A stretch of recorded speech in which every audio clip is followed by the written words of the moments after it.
Warning: Copyright disclaimer. Under Section 107 of the Copyright Act 1976, allowance is made for fair use for purposes such as criticism, comment, news reporting, teaching, scholarship, and research.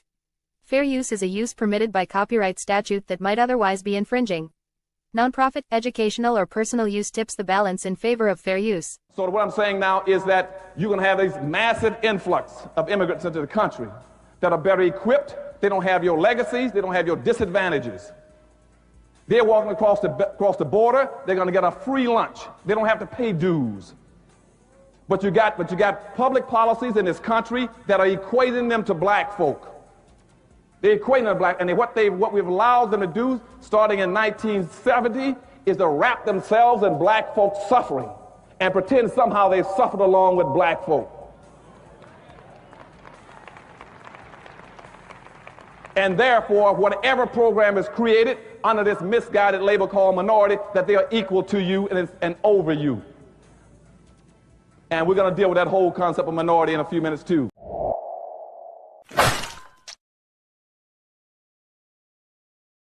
What it do, family and friends? Welcome back to the Church of Black Power. If you're not subscribed, go ahead and hit that subscribe button along with the notification bell so you can be notified whenever videos like this drop.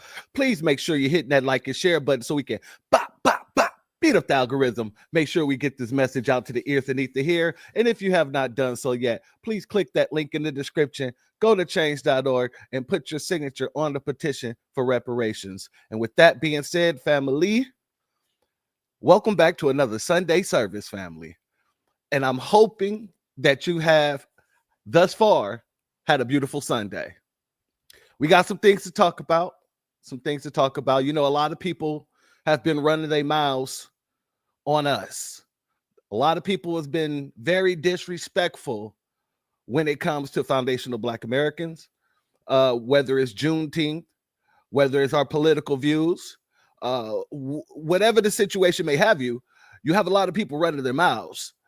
And I find it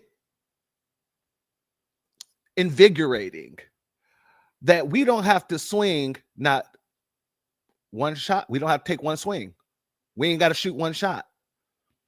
Because everything that we either say is going to happen becomes law or it already is.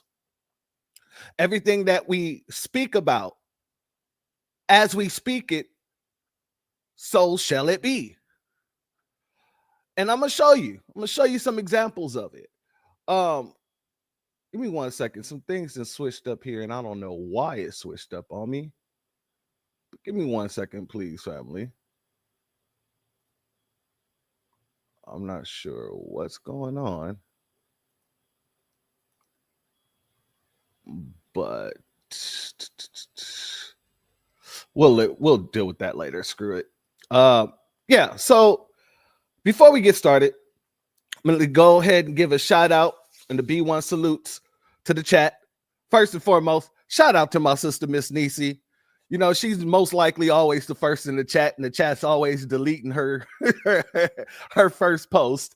So shout out to my sister, Hurricane Nisi. Shalom and salute to our brother, Jesse Paris. Salute to our sister, Aquarius Minded. Thank you for being here, family. Taste and Teas with Tony. Thank you for being here, family. My brother, Cyberdyne 100. Salute to you and thank you for being here, family. And what's up? Right back to you, family. Salute to you. Black Are You? Salute and thank you for being here, family. Mia Kim, salute and thank you for being here, family. My sister Stolen Ancestors 1526.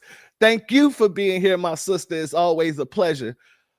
Let's see who else we got here. William Merritt, thank you for being here, my brother. You know it's always a pleasure when our brother's in the building.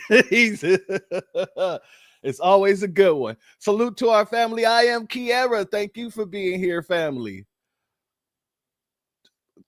And our brother, Black Truth United. Thank you for being here, my brother. Thank you for being a mod as well. And also, thank you for your early cash app. Your donation is blessed tenfold, and I appreciate your contributions. Shalom and salute to our sister, Black Spider. Thank you for being here, family. Float like a float like a butterfly. I love it. I love it. Sting like a bee. Let's see here. Is that it? Okay, let's see. Want to make sure I got everybody. All right. So salute to everybody who's in the chat. Salute to everybody who's not in the chat. Salute to everybody who'll be watching this on the replay, gang, in the playback. Family, like I said, there's a lot of nonsense getting spread around, a lot of people talking a lot of crap, a lot of people sitting here trying to make us look like the bad guy in the situation, when all we ever did was tell the truth. When all we ever did was literally tell people what was going to happen or what is happening, what we will accept, what we won't accept. And people just feel like we should just allow them to run all over us. And we're saying no. We're saying no with hell in front of it. So we're saying hell no. We're not allowing anybody to come into this land and act in the manner in which they do.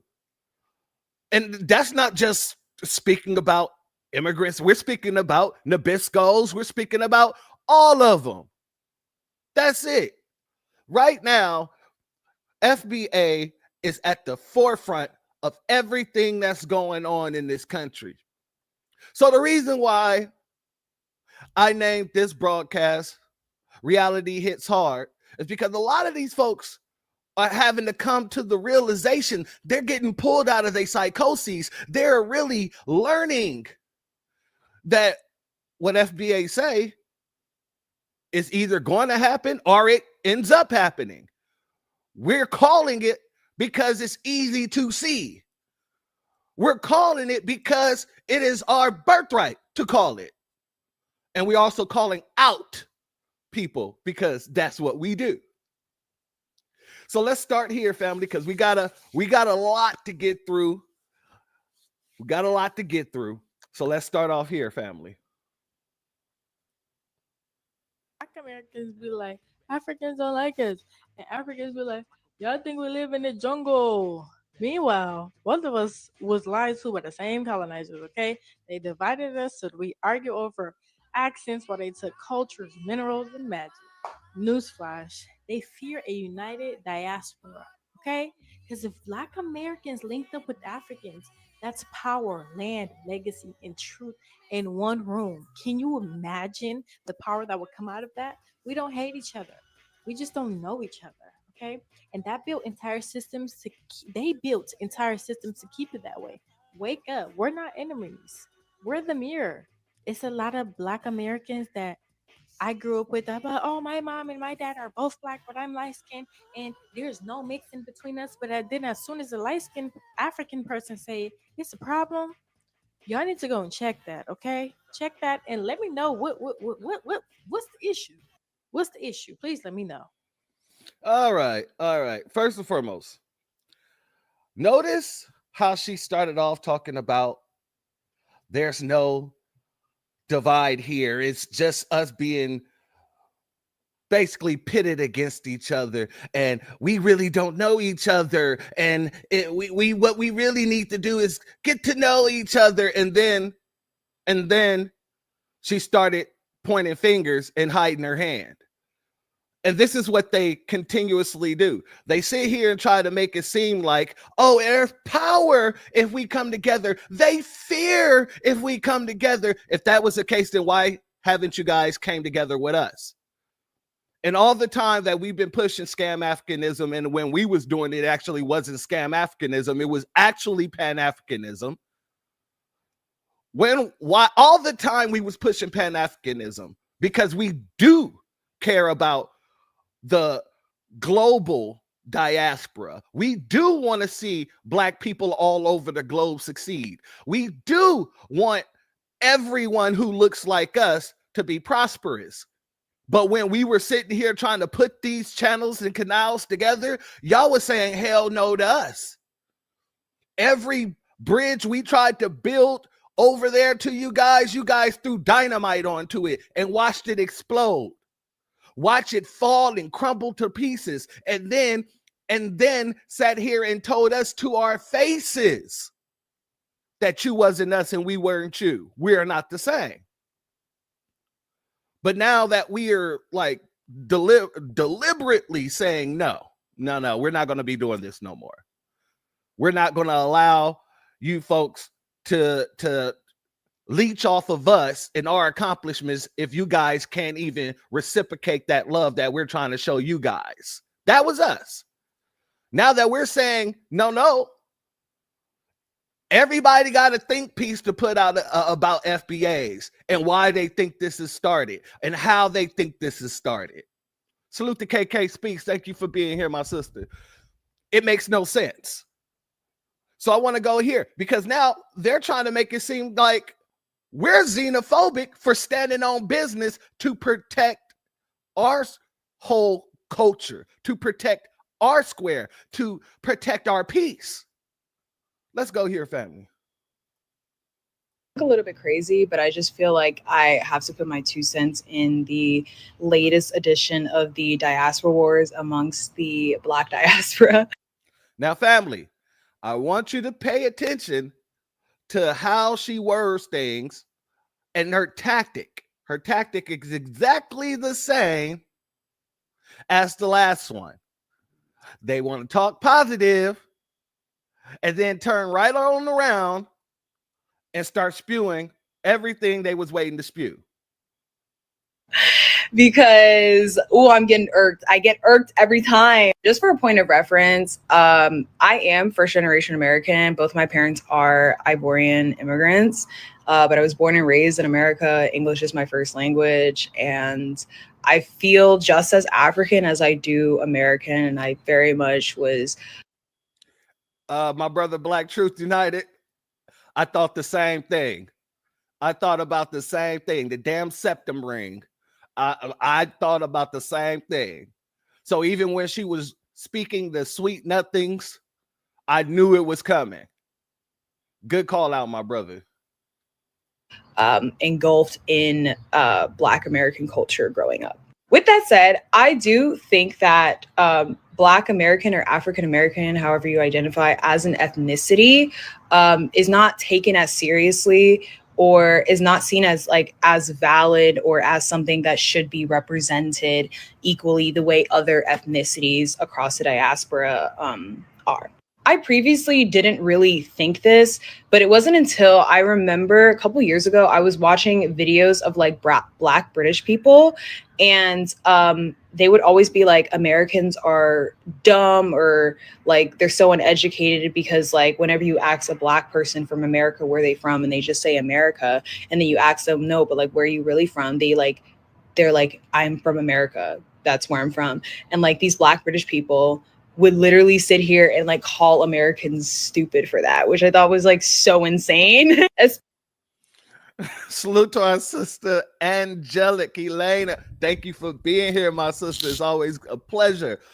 Notice that she's starting off acting like she's trying to defend foundational Black Americans. That's how she's starting off. The same way the last one tried to start off saying, well, there's just this big old misunderstanding between the two. Now let's continue. Especially because like these are the same Black British people that like if they're not coming from Africa, they're coming from the Caribbean. And I'm always thinking to myself, do you think that Black people are native to the Caribbean? Do you think that Black people are native to Latin America? Right. So I don't understand why you would then sit here and say that Black Americans don't know where they come from when they sit here and say that they're from America, but you sit here and call yourself Jamaican and nobody sits here and bats an eye. Like, it's crazy. I'm bringing this up just to say that I think that Black Americans definitely catch strays and catch like disrespect from like other ethnicities when they really don't deserve it. And I will always like stick up for Black Americans whenever I see people participating in that dumbass shit. All right, so there you have it. She didn't got off her spew about, sticking up for foundational Black Americans whenever she hears the xenophobia or whenever she hears the nonsense that these people spew. But wait, there's a but. There's a but. And not a pretty but either. A flat one. There's a flat but. With that said, whenever I see Black Americans participating in what I just straight up perceive as xenophobia, I do feel like we need to call this shit out, because seeing that video of that beauty influencer basically saying that there aren't enough Black Americans like being represented in the beauty space or just like in media in general, I think is like, I can't help but feel that like this is fucking xenophobia to me. Like, I think that there's still a ways away in terms of just like having more Black people in, you know, content creation spaces or just media in general. There's still a long ways to go, but I just can't in my mind like feel like it isn't xenophobia when you sit here and say that Caribbeans and Africans are taking up space. Like, I think that's crazy. So, wanting to be seen in your own culture is xenophobia. Speaking up about people who are not of your culture, now taking up space within your culture and now being pushed to the forefront of your culture, that is called xenophobia. I thought it was called standing on business. I thought it was called gatekeeping. The woman, I played that video of the woman talking about the makeup content creations, the content creator or whatnot. I played her video on this broadcast, well, not this broadcast, on a previous broadcast on this channel. This woman didn't go after these people. This woman didn't start calling them any kind of name. She didn't tell them to go back home. I'm doing all that mostly. But this woman was highly respectable. And each and every one of these people, I seen the other day, Tariq posted a video of some goddamn, what's the damn alien's name from American Dad? Roger looking Somalian woman saying the exact same thing, trying to say that we're xenophobic because we're sitting here gatekeeping, because we're calling out the shenanigans and the hypocrisy. Yeah, that's exactly who she looked like. She looked like Roger from the goddamn. If y'all haven't seen the video, I wasn't able to pull it up for this one. There's a lot in here, but check out that dang video clip that Tariq posted. Straight, you won't be able to miss it. Her hairline starts in the middle of her goddamn head, in the middle of her cranium, in the middle of her crown. But these folks are trying to tell us that we're wrong for trying to gatekeep our culture for this exact reason. For this exact reason.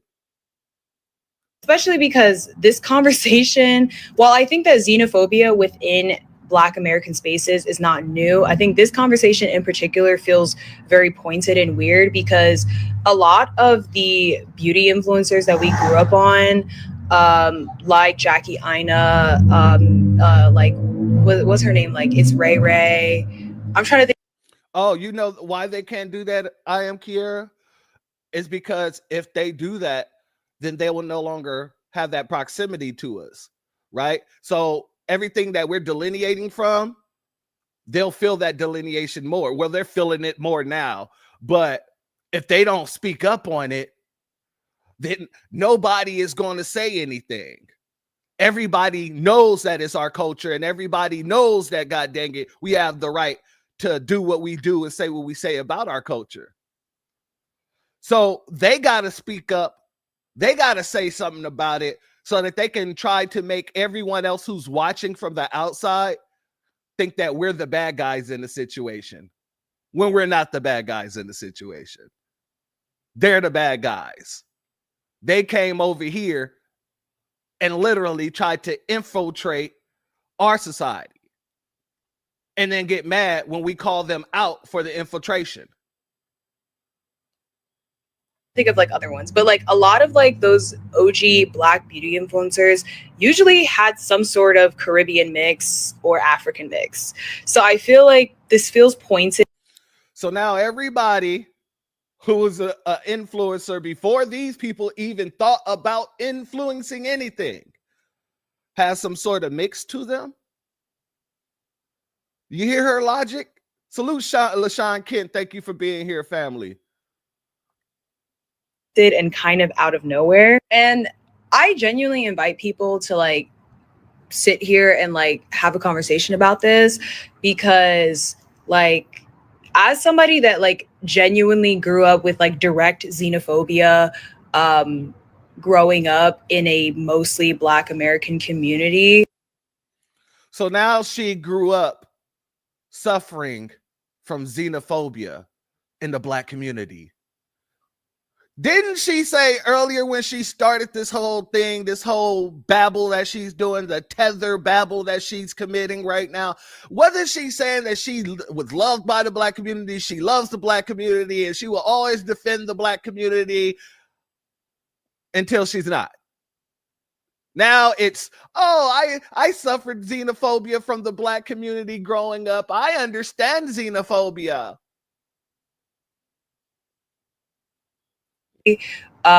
This conversation feels like same shit, like new vocabulary, you know? It boggles my mind because I feel like while I think that Black Southern culture feels something that is like pretty much entirely cultivated by Black Americans only, when we think of like the North and like, you know, Black culture in New York, New Jersey, like here we go, family. Can y'all guess where she's about to go with this when she's talking about Black people in New York? While y'all put your answers in the chat, salute, shalom to our brother DSB. Thank you for being here. Keep up the amazing work, my warrior brother. I appreciate you for being here, my brother, and thank you for being a member for 2 months. I appreciate you and everything you do for the new Black media. Okay, family. Let's see. Did anybody put anything in the chat of where y'all think she's going to go with this New York situation? Okay, let's just go there then. Baltimore, like that is usually where you'll find like huge concentrations of Black immigrants. And like when I think about like hip hop, right? Like hip hop, the birthplace of hip hop is like in the Bronx, and like, you know, was cultivated with like, you know, Black Americans, but also there were Caribbean Americans there. There were like Afro Latinos there. Pushing the same propaganda lie. Pushing the same propaganda lie. These are the folks. These are the folks. These are also the folks that want to push this propaganda into our Juneteenth celebrations. But before we get there, let me finish this up. Like, I just think that this feels just weirdly pointed. I'm sorry, no shade. And also, like, when we think about like these huge influences in Black culture, nobody sits here and says that they don't feel represented by these people, despite the fact that like these people will usually have like nuanced, you know, ethnicities and like backgrounds. Like Issa Rae, you know, CEO of Awkward Black Girls, like is half Senegalese. Nicki Minaj is Trinidadian, you know, like. And none of those people we rock with. We don't rock with Issa Rae. We don't rock with Nicki Minaj. If to the tune that some of the foundational Black American women do rock with Nicki Minaj, is strictly for listening purposes. I've talked to so many women in our community and asked them, hey, do you listen to that Nicki Minaj podcast? And they're like, hell no. Why? If I want drama, I'll just watch it on TV. I don't need to listen to it. You know, so I don't know. Anybody in this chat, any of the sisters here, do y'all listen to Nicki Minaj outside of her music? Even just like, do y'all take her critiques as law or anything like that? Look, Kiara didn't even know that she had a podcast. Yeah, she has a whole dang radio station on X. I think it's Sirius XM. Yeah, she has a whole podcast, a whole radio station.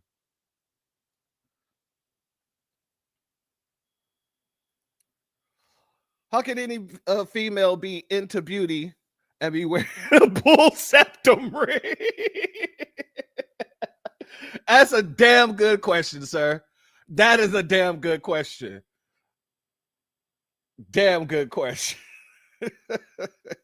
Like Bobby Shmurda is half Jamaican. I could go on and on, you know? So I just think that like this all feels weird and pointed, and like, I don't know, maybe somebody, if anybody in the comments wants to explain to me like where I'm like talking out of my ass, like, go ahead, I invite it, but like I can't help but feel like this is just straight up xenophobia. Okay, I look a little bit crazy. And these are the folks that's trying to weasel their way into everything we do. These exact folks are the folks who are trying to weasel their way into every core of what we've built and who we are. And it wouldn't even be so bad if you would just show the appreciation that's necessary. Understand your place in someone else's culture. You can't go as a black man, go over to China, right? Let me rephrase that. Invite yourself into Chinese culture. And then when the Chinese folks are sitting here saying, hey, I don't, you're kind of doing something that we don't really accept in this culture here. You start trying to tell them how wrong they are, call them xenophobic for correcting you for doing something in their culture that they don't agree with or they don't accept in their culture. Salute to Still Kevin Trees. Thank you for being here, family. But these are the folks that want to participate with us in our culture. Y'all remember this right here? Like I'm a American, I'm Jamaican, don't kill me here. Go kill a black American. Don't kill me here. No one's gonna get hurt, you're good. Okay. this I'm gonna play that one more time. I'm Jamaican, don't kill me here. Go kill a black American. Don't kill me here. No one's gonna get hurt, you're good. Okay. No one's gonna get hurt, you're good. Okay. These are the people. I'm showing you this because I'm leading up to a larger point. We are the only people that came to America that I'm building up to a larger point, family. Let me move here. This woman here is a Jamaican woman who's out here trying to get those butter biscuits and talk about black fatigue. She must have saw that it was a come up because she's done a whole series. But let's let her get it off her chest.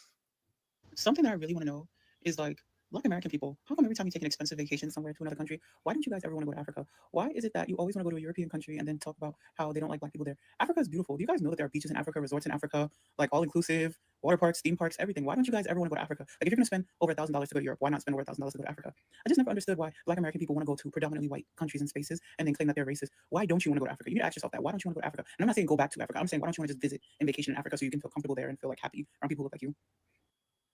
Why is it your business what we do with our money and where we go with our time? That's not your damn business. If we don't want to go to Africa, we don't want to go to Africa. If we don't want to go to the Caribbean, we don't go to the Caribbean. If we want to take a trip to Rome, then guess what? We're going to take a trip to Rome because it's our money, it's our time, and wherever we desire, that's where we'll go. We don't want to go to some land where people are scamming left and right.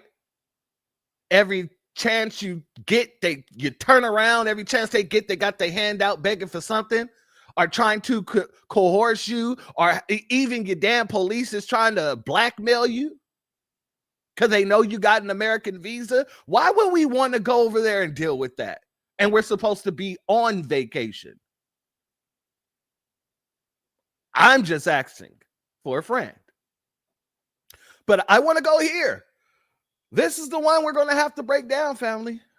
We're gonna piece by piece this one. I ain't even going to play it all the way through because it's pretty lengthy, but I did speed it up. So I do want to cut and chop. We're going to cut and chop this tether up. The crazy part is I used to think that the world just hated black people, specifically Black Americans, for no reason. And then, like, because, you know, I speak Spanish, yo aprendí español para 3 años y mi escuela, mi trabajo en NYC, la cocina. Once I learned that every single group of people besides Black Americans has a term for Black Americans and, like, a racial term. And when I learned that, like, Hispanic people, you know, call us things and they don't want to be around us. Because like growing up in New York, you think Hispanic people are like your brothers and sisters. You learn they're not really fond of black people. You know, honestly, white people are like the last of your worries when it comes to like people being racist towards black people. African people call black Americans akata. If the Africans have a term for black Americans, then it's just like, what is it about black America? Sometimes you have to look in yourself and say, why is it that every single culture of people who enters the United States is like, beware of them? You know? Do you hear it, family? Do you hear the stupidity? Salute to AB. Thank you for being here, family. Do you hear the stupidity? Do you hear the ignorance? Do you hear the envy? Everybody around the world got a derogatory term for black Americans. If everybody's got a term, then you got to ask yourself, then why is it? What is it about me? Nobody around the world has any good reason to have a derogatory term about us, because we're the only people around the world that don't have a derogatory term for anybody except for the Nabiscos. Why? Because we recognize who the enemy is. We recognize that everybody is colonialized around the globe.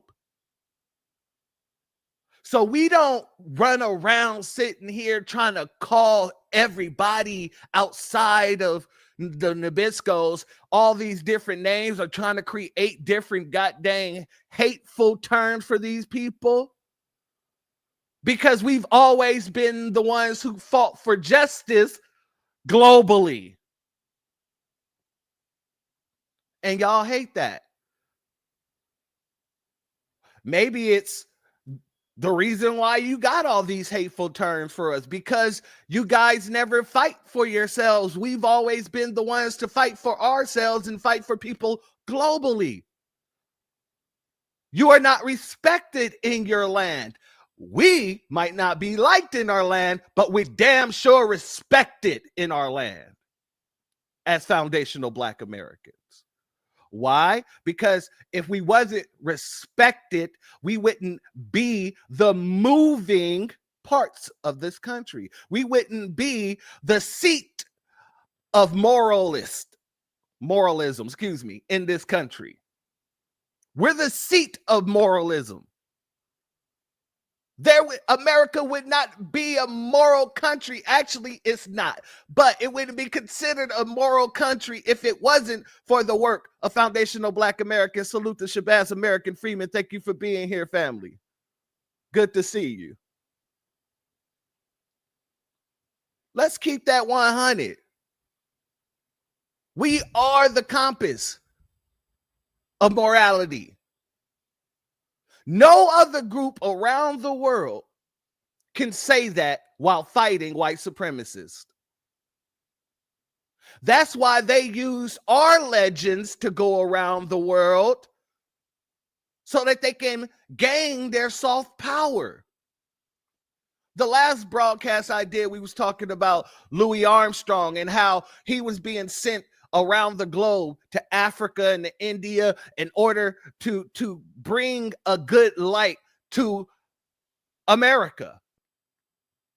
Because people around the globe saw how America treated us. So by doing that, they were able to gain some sort of soft power, which led to Louis Armstrong using his power to get certain things done for Black Americans as an ambassador. So these people are speaking nonsense. Salute to DJ Black 909. Thank you for being here, family. These people are nonsensical. They won't even put on their thinking caps. Or maybe they got on their thinking caps and the cap says dunce. I don't know. You know, and it's sad because I look like your average big Black girl. And I know I'm not a bad person. Like, I know I wouldn't do anything to hurt anyone. I know, like, I just want to live my life, do what I got to do. You know what I'm saying? Like, that's it. Like every person, wake up, take a shower, get ready.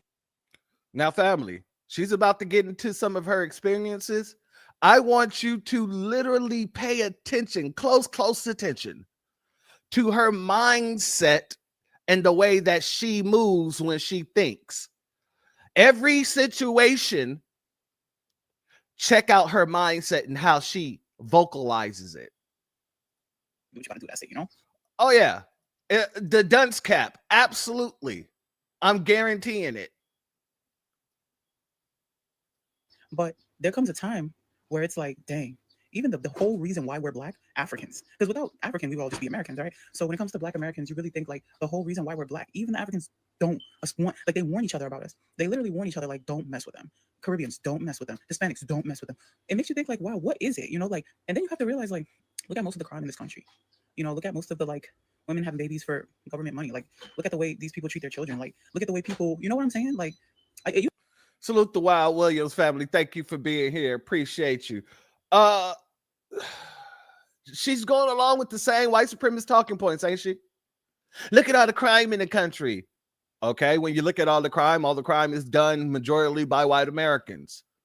Even in areas where we used to populate, they're still using those areas as an excuse or an example to say that we're violent. They say Los Angeles is a lot of Black on Black crimes. Well, the truth of the matter is much of Los Angeles, from Watts all the way past freaking Wilshire, Black folks have been pushed out of Compton, out of Gardena. Anybody who's from LA, who's from California really, but specifically from LA, they know that we've been pushed out. So who's all down there? Could it be those illegals? Could it be those immigrants? Could it be those folks that ain't us? But yet they will run their mouths as if Black on Black crime in LA, that's high. Black on Black crimes in Chicago, even though those illegals are there too. Notice everywhere they send those illegals, they're trying to say Black on Black crime. Have y'all noticed that?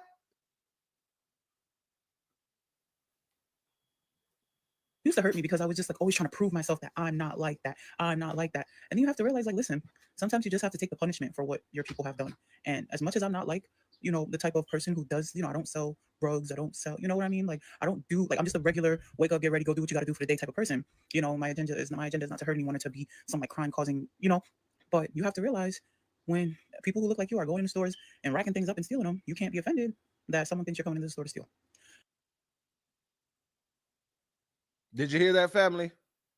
When people who look like you are going into stores and racking up stuff off the shelves and walking out with it, you can't blame people for treating you how they should be treating the person that did it.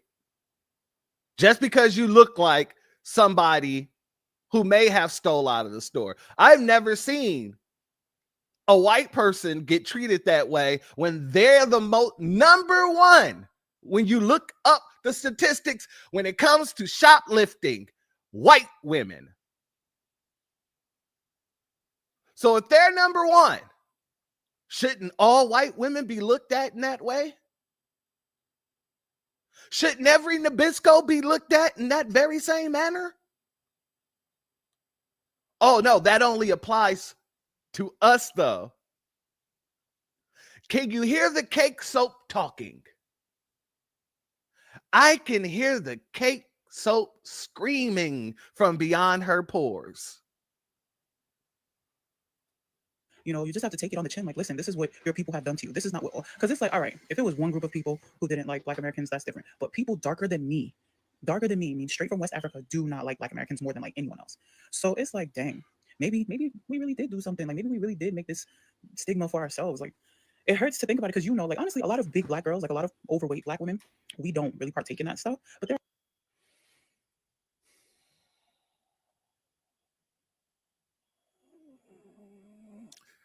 I gotta do it, family.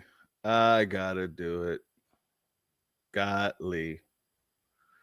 Do I have to do it? I have to do it. Nigga, please.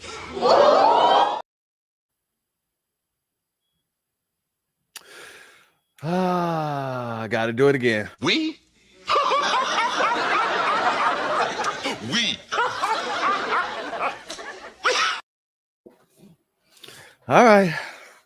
are some, but honestly, if you think about it, bigger black women aren't really usually, we're very much mind our business because most big black women have been exiled from the black community anyway, because if you don't know this, like the black community is very hard on black women that are big, like when you're big from young, not because, black women get hefty as they get older, as they become mothers and things, but black kids that were fat since they were young, most likely we have been exiled from the black community a long time ago. So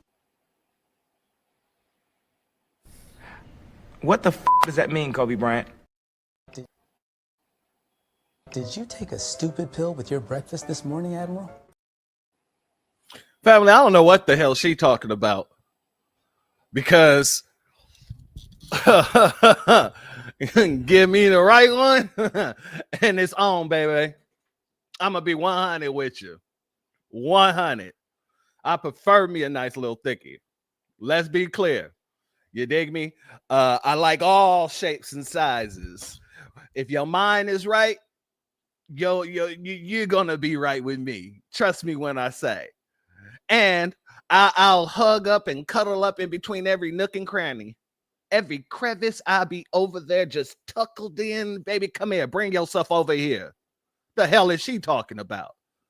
Most of the men that I know, my brother only dates big women, period. And he's a skinny, light-skinned, 5'10" dude. All he does, if you ain't big, if you're not 2+, he don't want you. And he's FBA. So what the hell is she talking about? Most men like the cushion. Most men don't like skinny women. I'm going to be honest with you. And not in the sense of I don't like you per se. The preference is I need something to have some friction against. Let's be honest. I know I wasn't supposed to go there today, but I'm going to go there today. I love me a big woman, and most of the men I know love big women. Now, what we don't like is a big woman who don't understand that she's big. Let me put it like that too. Now, you can go out there and you can show off yourself if you want to. But, there are some people out there that'll be like, hey, it's inappropriate. The outfit that you're wearing is highly inappropriate. Oh, I can wear whatever I want. Yes, you can. Go about your day. May the Most High bless you. We don't like big women who want to be the man. Let's be real. But when you got you a nice thick woman with a good head on her shoulders who want to love on you and give you the type of backing that you actually need, oh yeah, ain't no man in the world going to give a damn about her size. Hey, what you say? More cushion for the pushing. Absolutely. Absolutely. So we don't really associate with the black community that much. And we're usually the ones that kind of mind our business and do our own thing. Your TSA workers, your DMV workers, your hospital workers, stuff like that. But I'm telling you, man, I used to really have hatred in my heart. When I was younger, 19, 20, and I was starting a new job in New York City. You was starting a job, restaurant industry. Now, family, listen closely to her experiences in the jobs that she has participated in and the type of thinking that she moves with. Service retail, 19, 20, when you're young, you first go to school, young. The way Hispanic people did not like me, bro. They literally did not like me. Like the way Hispanic people that I would work with would do everything to get me fired. I mean, they stole my things. Like they would do something, and I'd be like, "Why y'all don't want me to work here?" They're like, "Oh, Morena." I'd be so like the way I would get SA'd by the Hispanic people at my job, and if I would say something, like they would get rid of me like the next following week. And I would be like, in my mind, I started thinking, well, apparently in this country, in any type of workforce, a black girl is either free sex or a liability, or just easy access sex or a liability. So either she's putting it out or she's a liability to the company because they have no use for you unless you finna hold down some of the male workers that ain't getting none. And I had. So, family. She thinks that being sexually harassed on the job is the black woman's job. She's thinking that when a Mexican dude walk up to you and touch your butt, rub all up against you, that you're not supposed to do anything because our role is to make other men at the job feel good as black women. This is this woman's mindset. had to start in my head. I was like, you know, that's how it is. And I just had to keep that in my mind. Like, listen, be prepared to work here for like 3 to 4 months before they start effing with you, and then just try to work out another job. And that's basically how I lived my life from like 19 to 23. It was just like, you know, be prepared because they're gonna try to get rid of you after the busy season. Go look for another job. Start looking for another job around the 3-month mark. Start looking. It was like a repetitive thing. And I was like learning that like you have to kind of just be flirty. You have to kind of just let them touch you. You know, if they touch your booty, whatever. You know, if they hug on you, grab on you, they call you biscochos, or they always talk about your butt, just let them. Because at the end of the day, as a black woman, a young black woman that was provided for myself in New York City between the ages of 19 and 23, you had to do that stuff. Because to my FBA sisters and queens in the building, did you have the same experience as this woman? And if you did you have the same thinking that this woman had? That as a young black woman, you had to be flirtatious. You had to let them touch on your booty. You had to let them do and say anything. Because there's a clear-cut case for sexual harassment. I'm just wondering. I ain't never been you. I feel it. I feel it. Miss Niecy, no, okay, I get it. 100-fold. Shout out to Crazy Black Son. Thank you for being here, family. What the f is she talking about? This is what I'm saying. This is this woman's mindset. This is this woman's mindset. So it's no wonder why she's going or talking about how everybody in the world hate Black Americans. Her mindset in itself is skewed against Black Americans, even when it's a situation that's happening to her on the job. What the hell? She ain't got the brains. Donkey brain is what it's called. Salute to Hurricane IQ. Thank you for being here, family. And thank you for being a mod. Also, salute to John's son. Thank you for being here, family. She sounds like one of those narrators at the end of a medication commercial. Oh, I agree with you 100-fold. Also, salute the FBA Queen. Shout out to you. Thank you for being here. This woman is stupid AF. Don't put your hands on me or you'll come back with enough. Exactly. Exactly. Peeling back nubs in this piece. Why is she acting like big girls are isolated when most of our big mamas are the glue to the family? Great point, family. Great point. Let's let her continue. Because like I said, it was, I really thought that it was either you're going to be easy access sex, or not to say you had to actually sleep with them, but you had to let them, you know, do that to you, because if you didn't, then you're a liability. Okay, she don't want to be touched. Her face is not a face for the company. So, you know, but then I learned that the reason why, you know, they didn't want us around is because a lot of times they would hire black girls and the black girls would bring problems to the companies. Now, I wasn't the type to do that, but I realized that every time it's like they would try to get a rise out of me, and I would just be like, try to do better. Like, oh, I'm doing wrong. My bad. Let me fix it. And they would learn like, okay, she's not the type to react. So they would start doing things like stealing from me, or, you know, just messing with my things and stuff, messing with my clothes, messing with my, you know what, uniform, whatever. And now, family, do you notice the real problem here? She's making the problem all about her rather than the actions of all the men and people around her. So since she didn't say nothing, since she don't stand on her square, since she didn't call nobody out, since she didn't hold anybody accountable, now they're starting to do all kinds of other things because they see her as a doormat.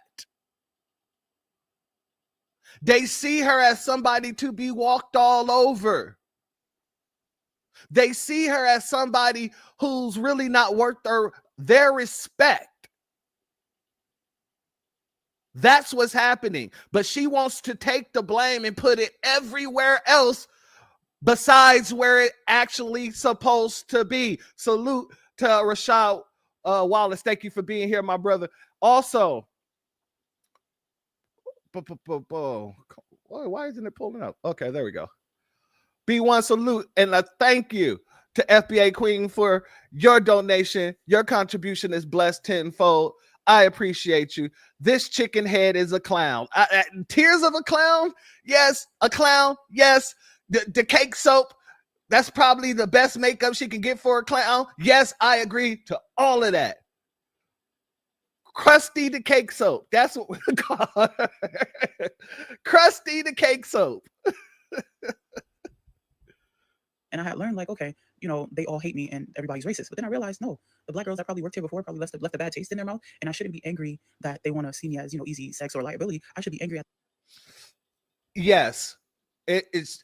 I'm gonna be honest with you. As a person who took a couple of psychology classes, I would say she has some trauma that has conditioned her in the way that she's conditioned. However, what I will not give her leeway on is the fact that she took that trauma and she is pointing it outwards. She's putting it on us. Everything is what's going wrong with her life. Everything that's happening at her job, she's putting on us because she's thinking that, you know, black women is the reason every time they hire black women, they do A, B, and C. That's what she said. So instead of looking inside of herself and looking at the trauma that she's been through and trying to pick it apart and analyze it in order to become a healthy thinking person, she wants to put everything that she done been through on foundational black Americans. That's what I'm not going to let her slide on. I don't give a damn how much trauma you've been through. I can empathize with your trauma. I am not going to sympathize with bullshit. Let me be very clear. Salute the FBA Queen once again for gifting 5 memberships. I appreciate you, family, and your contribution is blessed tenfold. Let's let her continue. Yeah, the black girl that worked there before me that made it to the point where we can't work there unless we're putting out, you know. So instead of being angry at, you know, the Hispanic people who didn't want me to work with them and stuff in New York when I was like between 19 and 23, I really have to be more upset at the black girls that never wanted to do a good job, always wanted to cause problems. Because just black Americans in general, the things that we do leave bad taste in people's mouth for the next person. So I make it like my. We? We. I'm be 100 with you. I can't agree with any of that. Like I said, instead of sitting there dealing with her trauma, I gotta blame black women because a lot of the things that we do leave a bad taste in people's mouths. This is the people. These are the folks. Salute to our brother AL. Thank you for being here, my brother. Also, thank you for being a member and a moderator. And to everybody who's a mod and a mem, thank you very much for being mems and mods. I want you to understand and know that. Now, let me get back here. Mission to always like do things to the top of my ability when I'm around people of other races because I just want to let them know like I can look like me and not be causing havoc, you know. But yeah, Translation: I ain't one of them Negroes over there, Master Boss. I was one of the good ones. I let you touch me anywhere. I let you rub up on me. I let you steal my stuff. I let you walk all over me like a doormat. Them FBAs ain't gonna let you do that. Them FBAs is gonna stand up for themselves. Them FBAs is gonna say what's on their mind when it comes to their mind. But I just won't do that, boss. I won't do that, Master. I'm gonna tap dance right now for you, and I ain't even got on no tap shoes, Master. I'm just gonna tap with my toes, Master. These are tweaker toes tapping, Master. That's the translation. Used to blame all these different cultures for hating me, or for, you know, seeing me in a certain light. But then I have to realize I have to blame other black people because you guys made it so that they will never trust me or want to be around me because they associate me with you because I look like you. So yeah, white people aren't the problem, Hispanics aren't the problem, Africans aren't the problem, America's not the problem. The whole systemic thing is not the problem. Like, we just have to fix our behavior, and then maybe we'll be let into spaces again without any issues. All right. We got through some of the fat. No pun intended. We trimmed some of the fat. Now let's get over here because she has more to say. Someone told me I don't have kids, so I basically don't have any reason to live and I don't have anything to live for. I don't find that to be true. I'm pushing 30 and I don't have any kids. And for me, basically, it's hard to say this without getting ridiculed, but as a black woman, like an overweight black woman, or just a black woman in general, 9 times out of 10, the happy family doesn't exist. 9 times out of 10, a guy just wants to do you without protection. Like 9 times out of 10, a guy just wants to shoot up the club or, you know, finish in you. I don't want to sound disgusting. 9 times out of 10, it's not on purpose, you know. Being on birth control, especially when they have 7-year birth control options, I think that's a better option because I just don't want kids. If I become married and happy and I get everything I want in life, cool. But if I'm just going to be a regular civilian, living life the way life is lived, doing everything I got to do to survive and whatnot, I'm not going to bring a child into that environment. Also, a lot of black women have babies for government help and for extra support. I'm not doing that. If I got to struggle, I'm going to struggle alone. I'm not going to struggle with a child on my hip. Like, it doesn't make any sense to me. I don't want to have a baby as a savior from any type of hardship that I've gone through in life. I just don't feel like that's fair, and I just don't feel like how does that help anything? I feel like it just adds to the problem. You're just creating generational trauma and generational pain. So yeah, people come at me. Now, still Kevin Trees, you know you ain't right for that one. You know you ain't right for that one.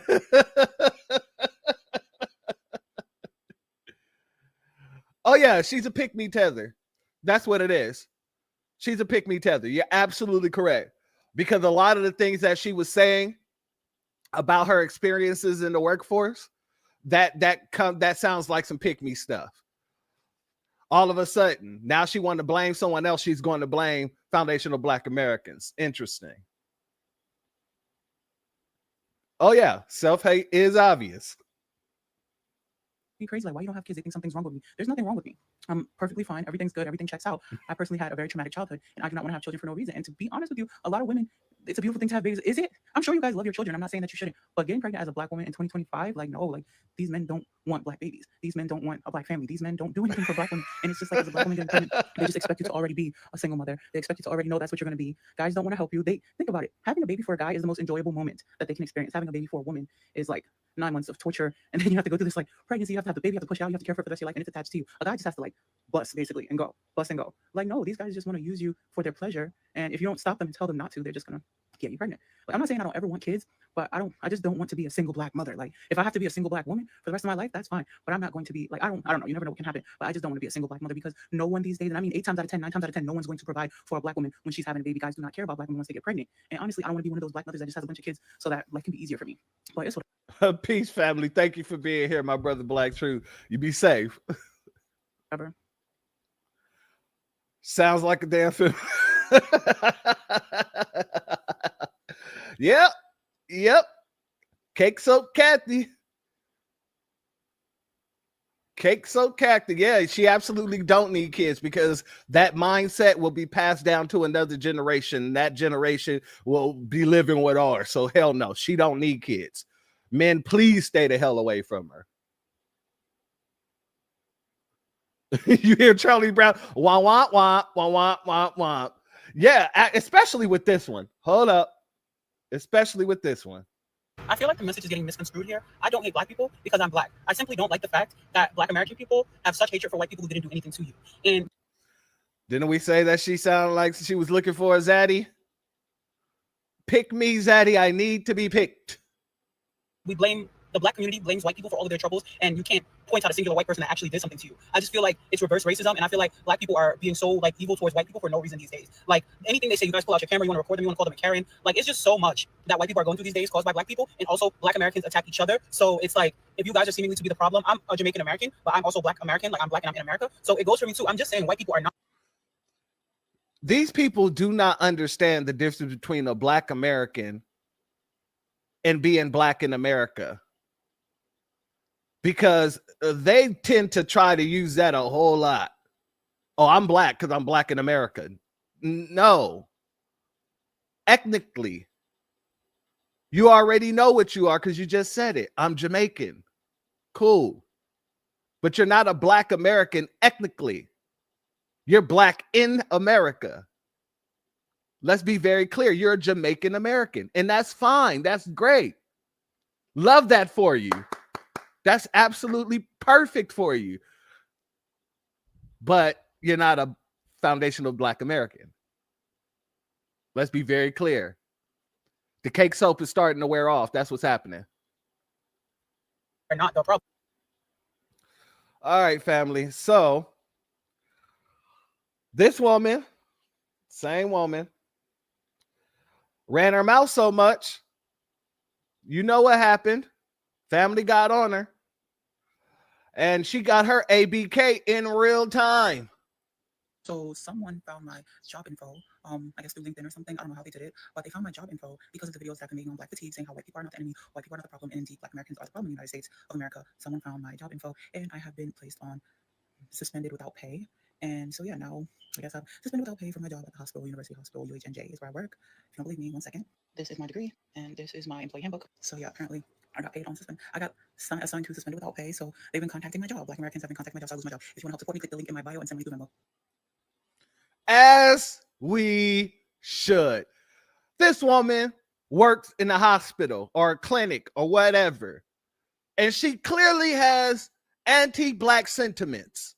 She clearly should not be working with anybody because she is an anti-black, well, I don't even say supremacist, but she's an anti-black trash tether. Let's be very clear about that. So yes, I applaud the fact. Matter of fact, we're going to go ahead and do that right there. I'm going to go ahead and applaud the fact here. We applaud it.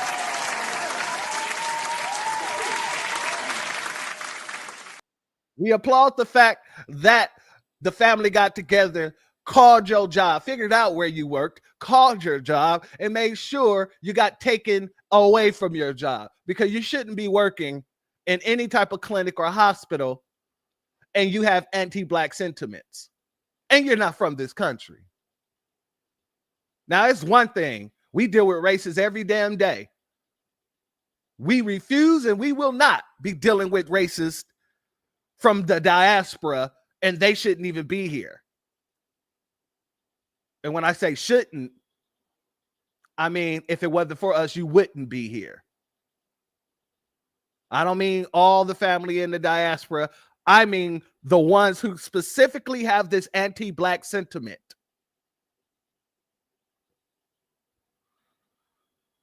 Let's go here, family, because I'm trying to show you who they want us to have a camaraderie with, who they want us to allow to be in our celebrations, to allow to be in our spaces, to allow to be in every opportunity that we've built for ourselves. Let's go here. So let me get this right. According to Black Americans, Puerto Ricans are just black. Dominicans are just black. But when a Puerto Rican chick turns her back on the Puerto Rican household to marry a black man, the child is Afro-Puerto Rican?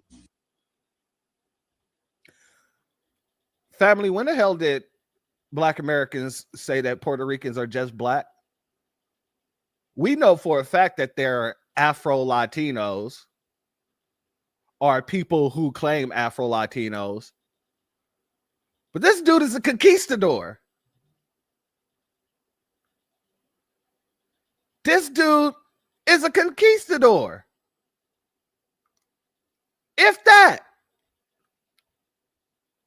He ain't no goddamn black man. We ain't going around just giving flat black cards out to Puerto Ricans. That's that Pan-African nonsense. Oh, everybody got dropped off. They came from the same location, got dropped off different locations. Came on the same boat. And I proved that that's nonsense. And we're going to do it again here today. But let's let him continue. I thought Puerto Ricans were just black. So how would you tell me to abandon my... Exactly, AB. This is just say shitisms. That's exactly what it is. Somebody took his girl. He's mad now. She's running around saying she's Afro-Latina. He don't like that one bit. My own cultural identity, only so that you guys can pick it up, emulate, and take it over. That makes absolutely no sense. Family, what the hell has they put down that we picked up and emulated? Name one thing for me, please. Because I can't name not one. I can't name not one. There's been nothing that a Puerto Rican has did that they stopped doing that we picked up and started using in our culture. What kind of nonsense is it? He's literally just saying shit. That's all this is. Say shit isms. And salute to Akibalon Nation. Thank you for your Cash App, family. I appreciate your donation, and your gift is blessed tenfold. Also, if as a Boricua I represent all races equally, why would I represent Black America when even Black Americans are going through Black fatigue and are tired of the seediest elements within the Black community. This idiot don't even know what Black fatigue means. He's using it as the white supremacists use it. So we already know what kind of circles he's in. Interesting. Why would I want that for my people for the future? Why? Like, that makes absolutely no sense to me or anybody with any degree of common sense. So let me get this right. Salute to DJ Black 909 one more time. He says, Tether is a non-FBA who looks like us but moves against us, undermining our struggles, erasing our lineage, and blocking reparations. All skin folk ain't kin folk. Perfect breakdown, perfect definition for the people who don't understand it and the people in the back who choose not to understand it. Let's go here, family, because I wanted to show you all those. I wanted to show you those so I can now show you the heartstrings that they're trying to pull on. Let's go here, family.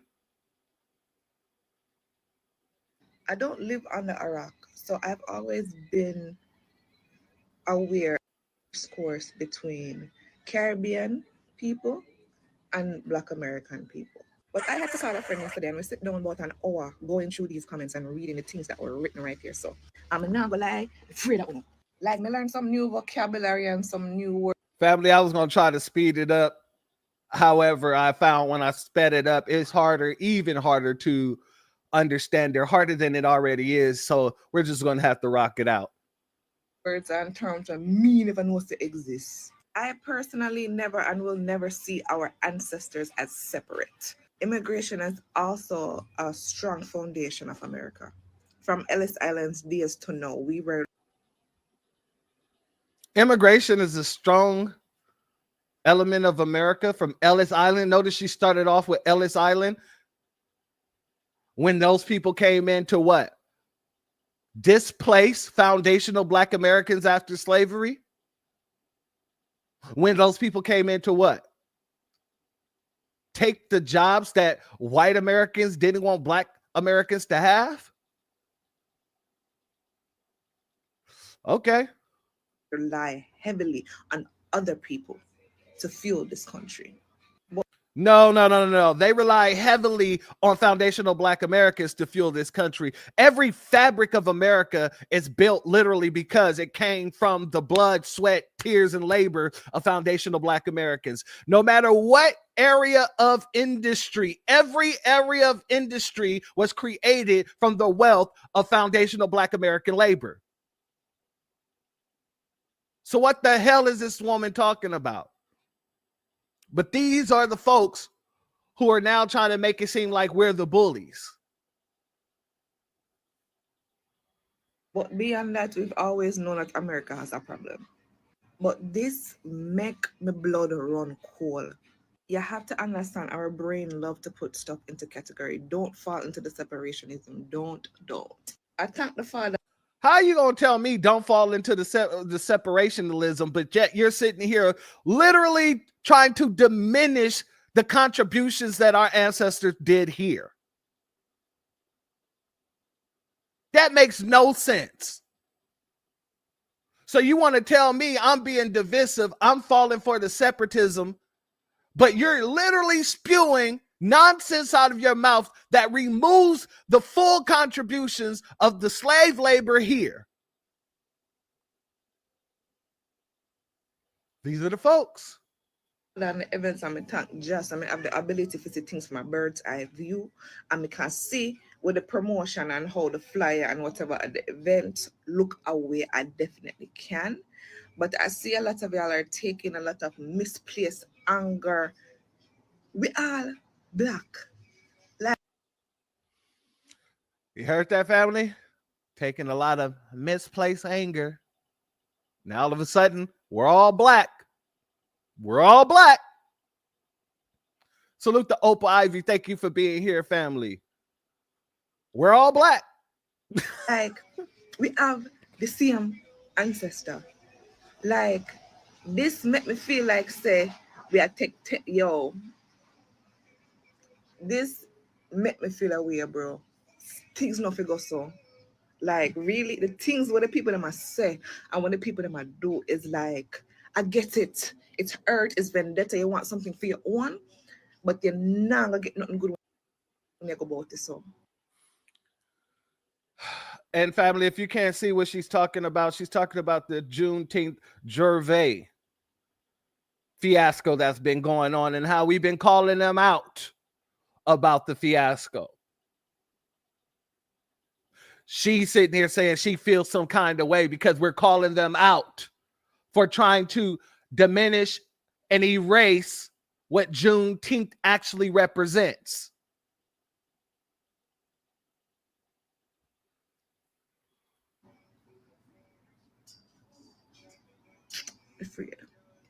Where is it? UNITY? I not see it. I not see IT.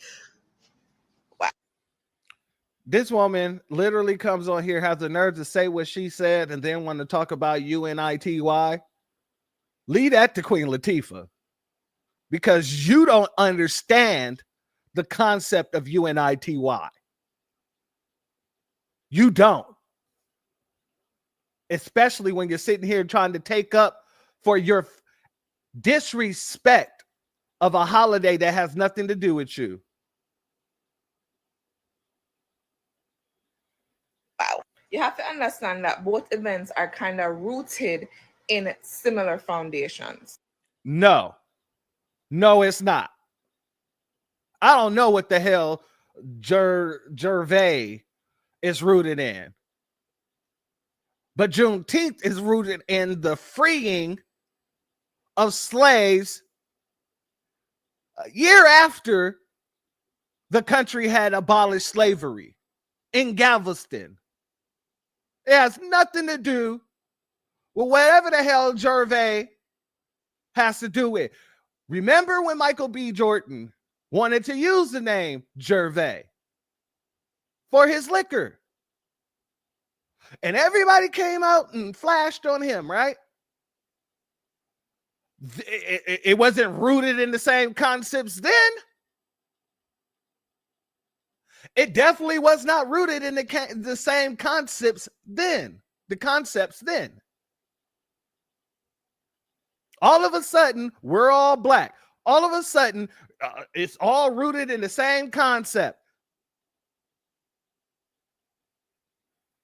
I'm not excusing it, but sometimes promoters, they make flyer or correlate certain events where you're like, the video got cut off, but sometimes you see some promoters post some things and you're like, what does that have to do with that? Or that don't make no sense. This is one of those moments, and I think there could have been a constructive dialogue and conversation that is had around it, but the way how now go on, it's disheartening, it's deplorable, it's divisive. All right, family, let me give a caveat. I can agree that a lot of the shenanigans that we're seeing are coming from promoters. But what I also can say is that none of you are speaking out against these promoters.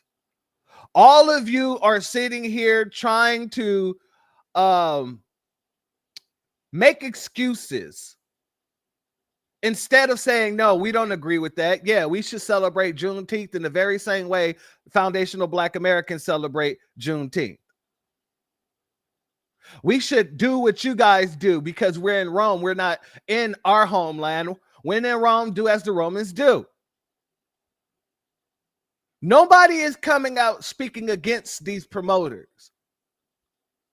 So the real divisiveness is the fact that you guys feel the need to come out and defend your ability to practice erasure to the group of people that's responsible for you being here. That's what it really boils down to. It boils down to people pushing erasure, and we're pushing back against it, and they're taking it as if it's a slight against them. Salute to Drew Lasting. Thank you for your Cashapp family. Your donation is blessed tenfold, and I appreciate your contribution. It's So you're telling me that every black person with me see, me finna see them as my sister, but I'm afraid of them because me come from somewhere if I will accident them, I have some animosity towards me and have some terms or call me what me don't know about. Like, me try to take the way there. Very Jah Rastafari up over here, so but. All right, that's all I can take of this accent. I can't understand half the stuff that stands out to me is the stuff that I'm going after. But she might be doing a lot more slights because I can't understand half the shit she's saying, to be honest with you. Let's go here, family. Now, I want to read this comment before I play this video. It says, Juneteenth isn't for immigrants. Have so is supposed to, I believe it's supposed to say some. Have some respect. You can celebrate it as Black American natives holiday. Excuse me. On this land with Black American color, it looked like they were trying to put colors, not colored, red, white, and blue with the Black American. So even here, you have FBAs coming out telling people, we don't have a problem with you celebrating the holiday. But celebrate the holiday for what the holiday is. Don't change the holiday. Don't try to incorporate all these different elements to a holiday that has nothing to do with you or your people. And their responses are this. Hi, Gina. As a Jamaican for East. Another Jamaican. I hear you. And I understand that Juneteenth holds a deep meaning for Black American descendants of slavery.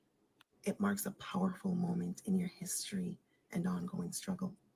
That history should absolutely be respected and centered.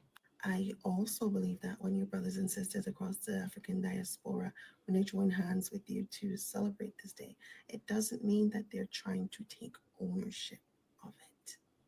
Honoring Juneteenth has nothing to do with ownership.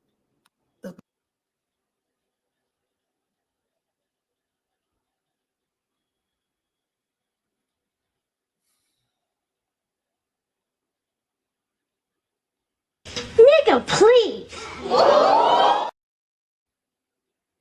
Did you take a stupid pill with your breakfast this morning, Admiral? What the hell is she talking about? Honoring Juneteenth has nothing to do with ownership. In every sense of the word, it does. Juneteenth belongs to a group of people holding hands and trying to celebrate a holiday is one thing. Trying to incorporate your colors, trying to incorporate your culture, that is a form of erasure. So what the hell is this woman talking about? And look at the bucking eyes. Those eyes are bucking. Out here trying to spew the gaslighting for me is just the disrespectful part. That's what get me so up in an uproar.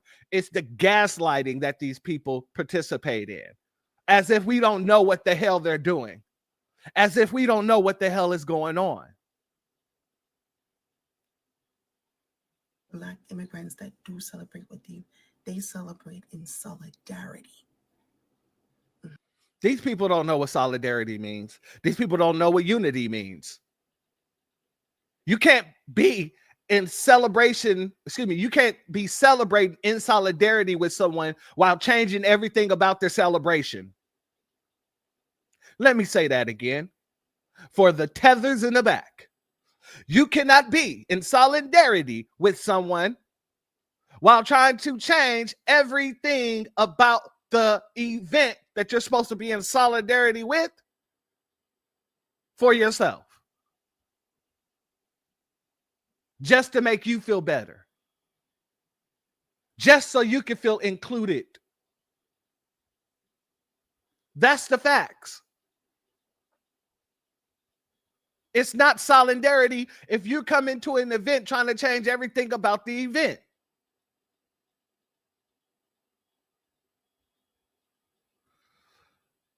She is a lying, deceiving, undermining, raggedy tether. trying to gentrify and crowbar her way into our history. Backstabbing, treacherous traitor. Exactly. That's exactly what this is. Why is she whispering? Because she knows if she says it too loud, somebody's going to come out of nowhere and call her a bullshitting liar.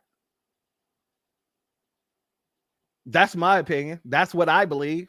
If she says it too loud, somebody might just pop around that corner like, girl, shut your lying ass up. Have several seats. You don't know what you're talking about. Not to claim the holiday, but to honor the resilience and liberation of our African American brothers and sisters. We know our stories are not the same. However, our struggles against racism and colonialism connects us. Showing love on Juneteenth. Say what now? Say what now? Did she say that our fight connects us? Hold on. Struggles against racism and colonialism connects us. Family, when the hell are they fighting against racism and colonialism? I'm confused. We've been the only people fighting against racism and colonialism throughout the inception of America. For everybody. I don't see that there. I don't see that with any other group. Not as a collective, maybe on an individual level. There's several people that I can name. I can name KG for sure. KG for sure. I'll say he's definitely fighting against racism and colonialism, and he's tied with us because of that. As a collective, though, in the words of Randy, that's a no for me, dog.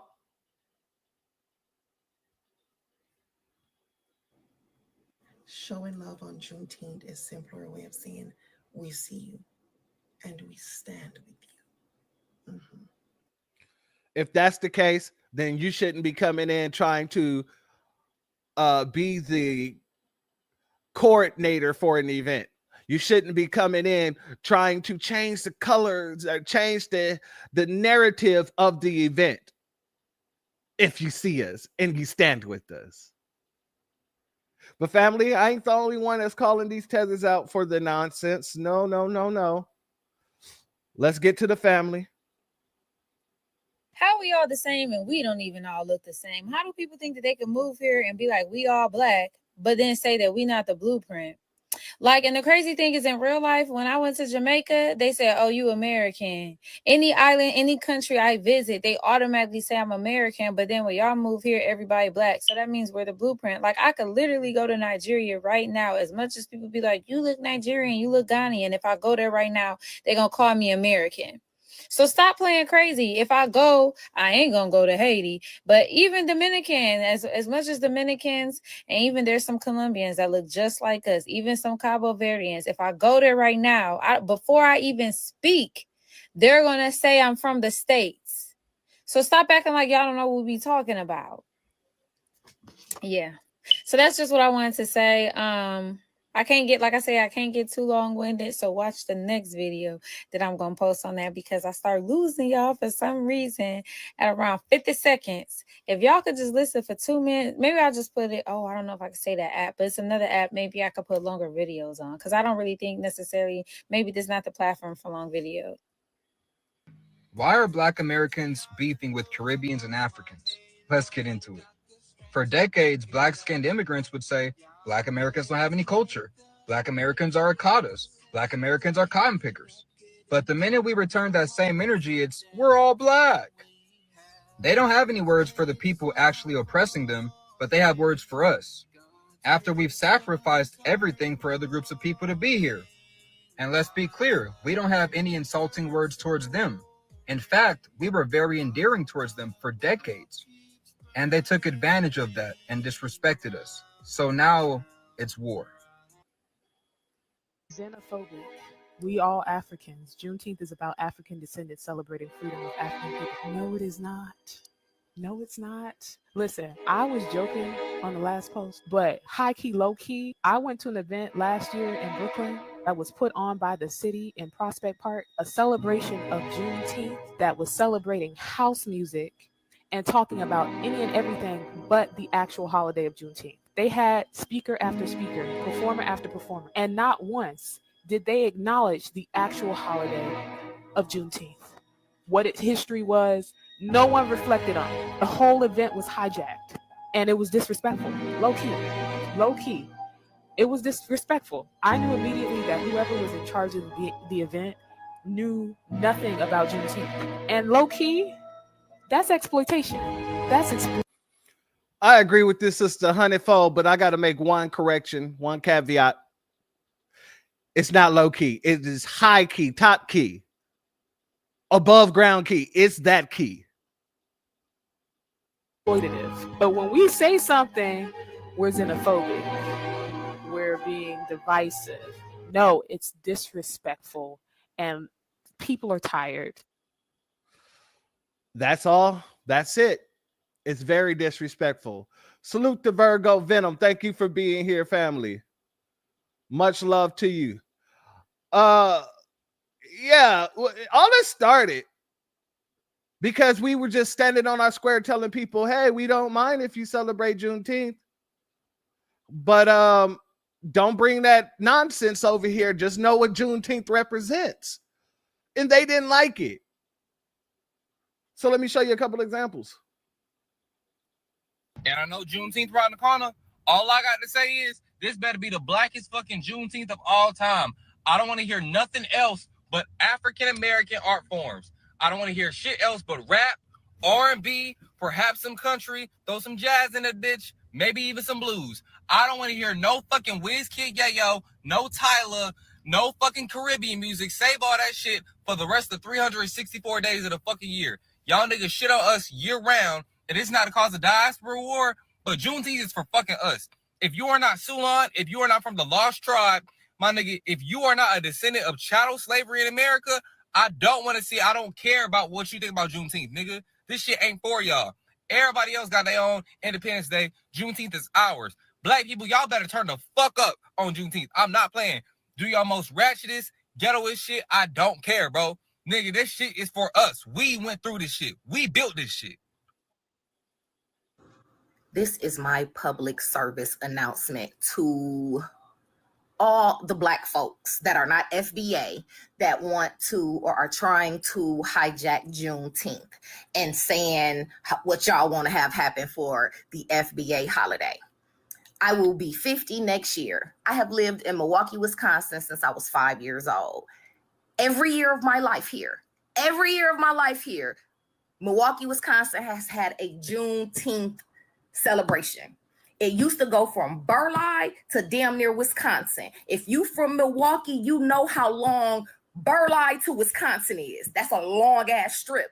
We have been celebrating Juneteenth for over 50 years here in Wisconsin, before I even got here. So if you have not celebrated or cared about Juneteenth before the last 5 years, if you just now getting on Juneteenth in the last 5 years, you are not allowed to say anything about it. You are not allowed to be you are not allowed to have any creative say on this. We're gonna play the Isley Brothers. We're gonna play R. Kelly. We're gonna play Tupac. We're gonna play all of the music that our parents, grandparents, us, and our children listen to.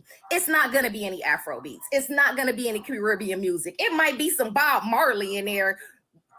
We'll rep him all goddamn day. We will rep Bob Marley. But if we can't have no say on y'all Haitian shit, we can't have no say on Cinco de Mayo, we can't have no say on no Caribbean nothing. Y'all got y'all flags, y'all repping y'all flags. I see y'all taking them out y'all profiles now. But anywho, if you were not speaking on Juneteenth before 5 years ago, you have no say in it, and it's not for you. It is for FBA, period. It is not for tethers. It is for FBA only. That's my public service announcement. Y'all know how Black Americans is telling Caribbeans, hey, we don't want to hear no Caribbean music during Juneteenth. We don't want to see y'all flags. Well, the Bohemians is having the same issues with Haitians. Check this out. this Haitian Flag Day is simply to reinforce every year. So if the meaning of Haitian flag is so significant, why the hell you don't take the flag back to Haiti? I'm serious. It's unfair to us. And this is what infuriates Bahamians, you know. You got to stop shoving these things down our throat over and over again. That doesn't know we love our flag more than you. We love our country more than we love the Bahamas. And you see something disrespecting the Bahamas and Bahamians? Okay. Bahamians allow it. Even other Caribbeans think it's disrespectful to fly a flag in their country. You heard the man. If you love your country so much, go back to your country. Don't come over here with the disrespect. Those was his words, not my words. That's how the Bohemians feel. And I don't even know if they having Haitian Flag Day on a specific day that interfere with a Bohemian celebration, or if it's just some random day that they picked, the Haitians picked, that didn't have no significance to the Bahamas. But still, even if it's a day, a random day, the Bohemians still take it as disrespect. And remember, they all Caribbeans, right? What's up with the one love? Family, salute, salute to Leonard de Yuda. Let me be very clear on this. I feel the same damn way that the Bohemians feel in their own home when they're at home. Wave your flag. Salute to our sister Aquarius minded. Wave your flag in your homeland. Fly it. You can wave it. You can fly it. You can put it in the air like a kite. Big old sign in the sky. You can have it painted in the sky, like Stevie said. It'll be a ribbon in the sky for you. And you will be able to appreciate and be a patriot by doing that. You can't do that by being here and flying your flag. You're not a patriot by doing that. And this is one of the reasons why a lot of us is really excited to see what happens with this birthright citizenship situation, the reclassification of the birthright citizenship. And a lot of people want to fear monger and say, oh, well, they're going to come after you if they come after the birthright citizenship. They're not coming after us. They're reclassifying birthright citizenship back to what it was supposed to be from the very inception. That's all. That's it. But this is one of the reasons why, because we're dealing with people like this. We have tether fatigue. We got mayo fatigue. We got burrito fatigue. We got it all. Let's go here, family. Let's go here. So let me go ahead and close you out here. Thank you. So the birthright citizenship case is a big thing that's happening right now. And in Seattle, they're out here protesting against it. See who it is protesting too. You dig? Salute the mental OG. Thank you for being here, family. Let's see here. Let's get into this article. Seattle, Washington. President Trump's birthright citizenship order faces first U.S. Appeals Court review in this week in Washington state. And though the case involves multiple states, it centers on some Pacific Northwest families. Is that the Pacific Islanders by any chance? I'm just wondering. Ever since Donald Trump issued his executive order trying to nullify birthright citizenship, no. He's not trying to nullify birthright citizenship. He's trying to reclassify birthright citizenship. He has said he was looking forward to this issue making it to the courts. I am so happy. I think the case has been so misunderstood that the case birthright citizenship is about slavery. It's not about tourists coming in and touching a piece of land, a piece of sand, and all of a sudden they're citizens. Well, citizenship, it says there, but all of a sudden they're citizens. It's supposed to say that. He said, at the U.S. Appeals Court in Washington state, A 3-judge panel considered the constitutionality of President Trump's executive order and curtailed automatic birthright citizenship. Matt Adamsville, is with the Northwest Immigration Rights Project based in Washington. Give me 1 second to turn on this light, family. Okay. Which has families directly involved in the case. One of our plaintiffs gave birth. I don't know who wrote this damn article, but they needed an editor. One of our plaintiffs gave birth, her a child, roughly 1 week ago. The effect. I don't know if this was written by one of those illegals or what.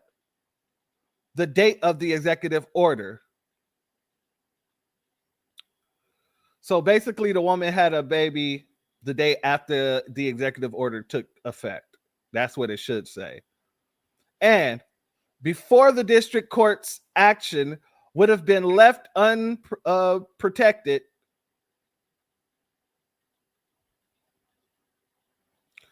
but for the district court's action would have been left unprotected.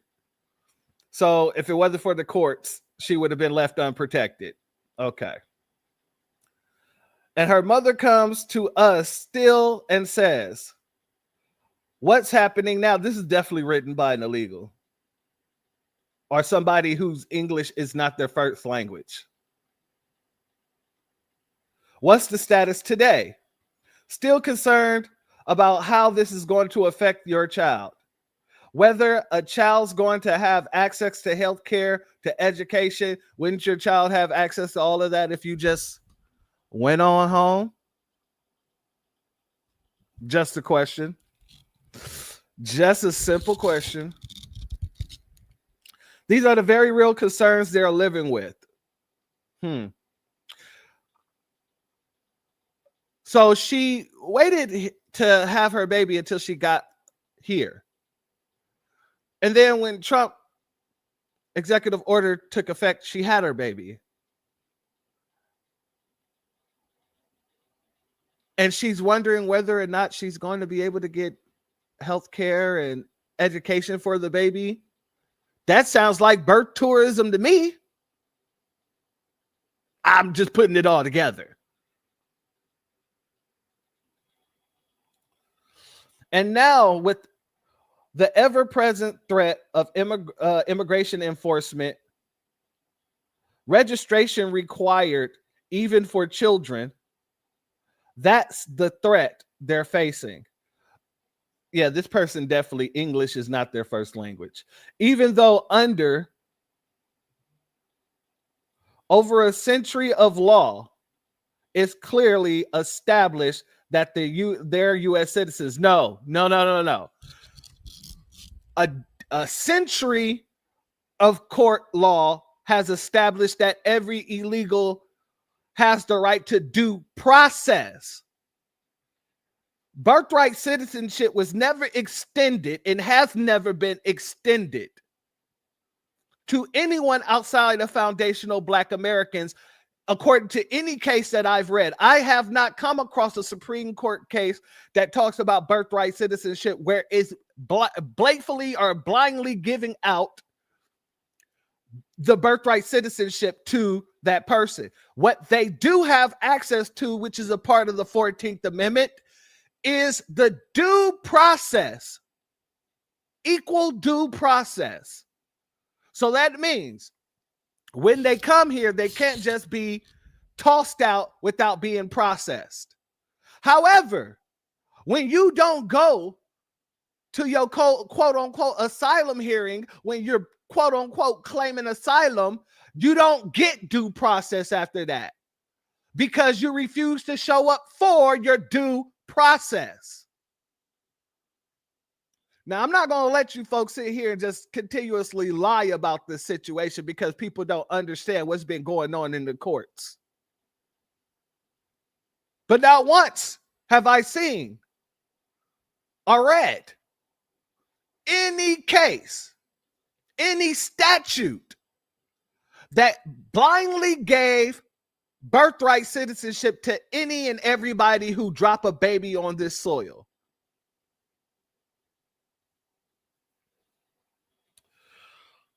It's not just about the case has not just about how the case has been interpreted in the courts. It is because these people don't even know how goddamn civics work. We have three branches of government. We have the executive, we have the legislative, and we have the judicial. They all have distinct jobs. The executive is the commander-in-chief. The legislative, they create the laws. The president also have the way to create laws as well. It's called executive order, but I digress. And the judicial is responsible for interpreting the law. So when they say it's not just about the interpretation, it's exactly about the interpretation. The interpretation is the whole core of the court case. That's why you have a Supreme Court. You have your district courts, you have your appellate courts, and then you have your Supreme Court. Because your Supreme Courts, all judges are tasked with one job and one job only: to interpret the law. The lower court's job is to proceed over proceedings that pertains to laws being broken or civil suits. So these people don't even know how civics work. Why are they in the country? At all. At all. Salute to the big black God. Thank you for your Cash App donation. Your donation is blessed tenfold, and I appreciate your contribution, family. Let's get back to this article. It's not just it's not just about how the case has been interpreted in the courts. It's about the president's authority to rewrite the Constitution. He's not rewriting the Constitution if he's saying we're no longer going to allow you to misinterpret what the actual law states. I want you guys to make it codified that this law was literally only for foundational Black Americans. Let's be very clear. But they're trying to make it seem like this dude is committing treason by saying, no, we're going to take it back to what this law was actually written for. And all the interpretations through the courts have said. White women wasn't able to use the 14th Amendment to go and get goddamn voters' rights. And they tried to use that argument several times. It's like 4 or 5 court cases where Nabisco women tried to use 14th Amendment birthright citizenship, the equal protection due process in order to get their voters' rights.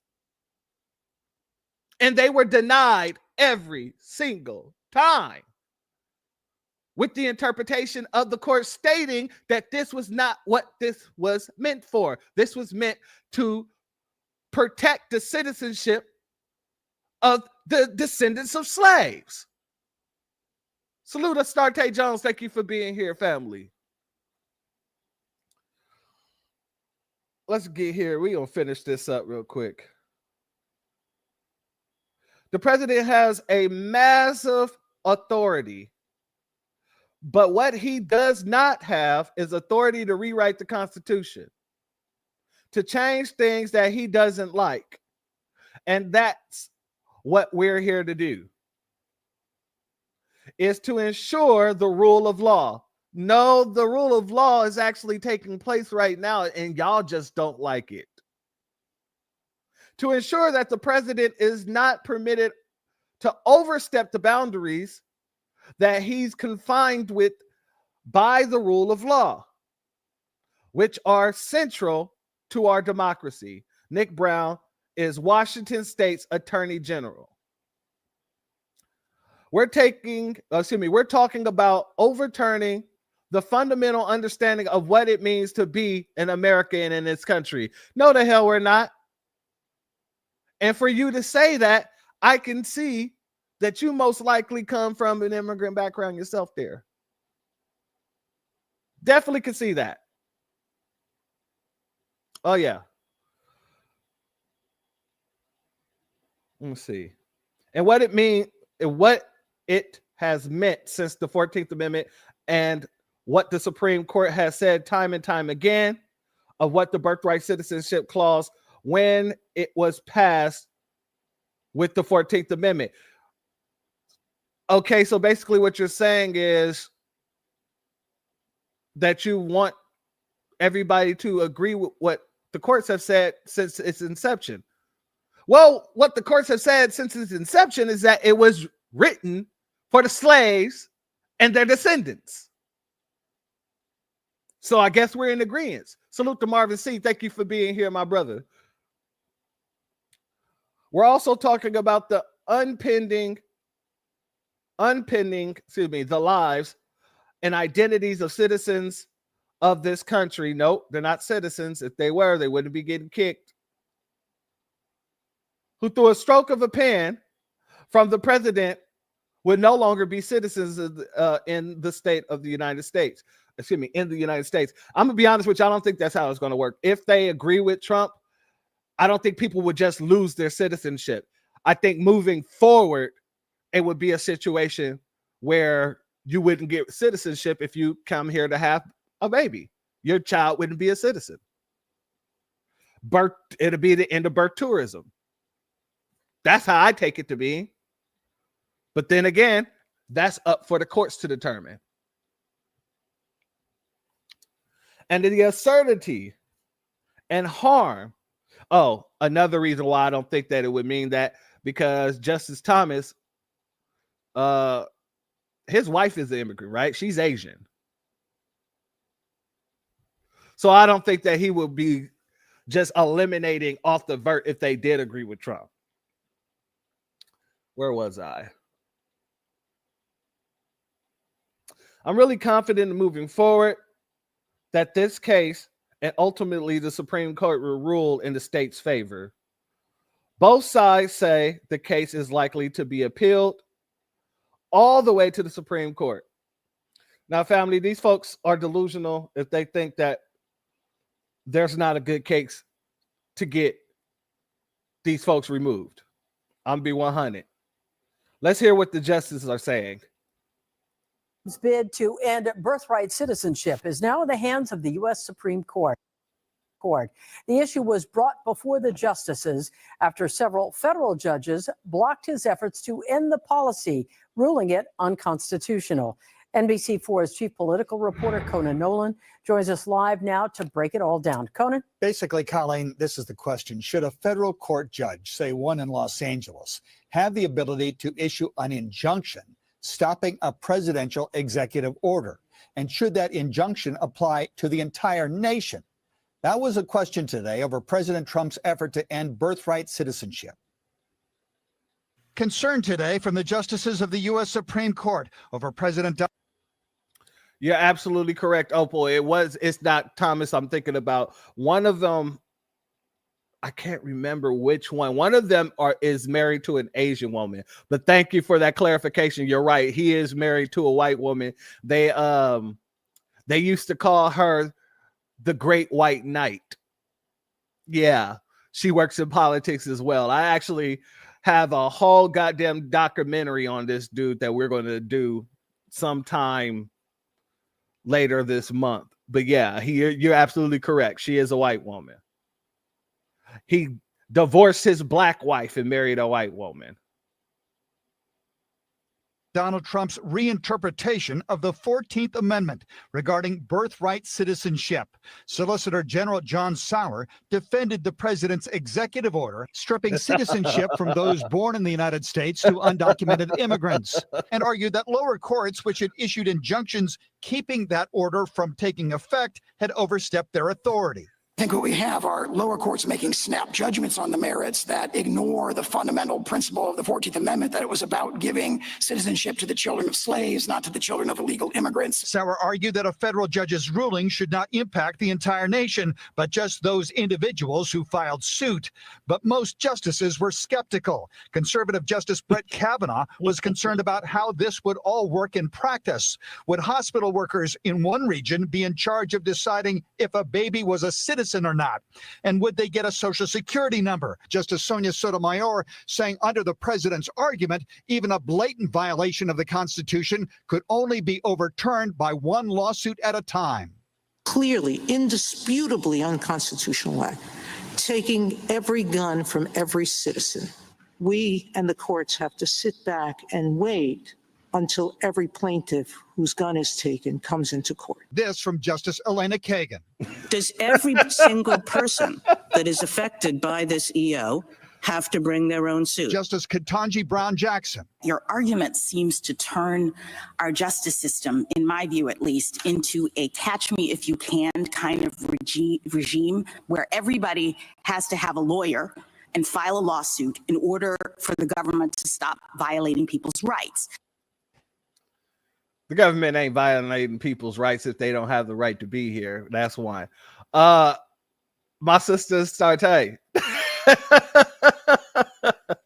You coming with them heat rocks when they kiss. Do they just mash their face together? I truly believe that it's not called kissing when they do it. Do you know, do you remember what they called it, the little peck? I believe it's called a peck. They peck each other. They don't kiss each other. Salute the uncensored truth. Thank you for being here, family. Much love. But yeah, I believe it's pecking like ducks. Ducks don't have lips. They have beaks. So they peck each other. That's what I believe happens. The lipless ones. Okay, let's. What the court will decide, of course, is unclear. They could rule on the authority of lower court injunctions while leaving the issue of birthright citizenship to be heard on its own at a future hearing. I'm Conan Nolan, NBC4 News. Do not pay your next car. All right, Colvin. Thank you for that bit there. Let's see what other folks are saying about the birth. Hold on. We wasn't ready for you yet. We wasn't ready.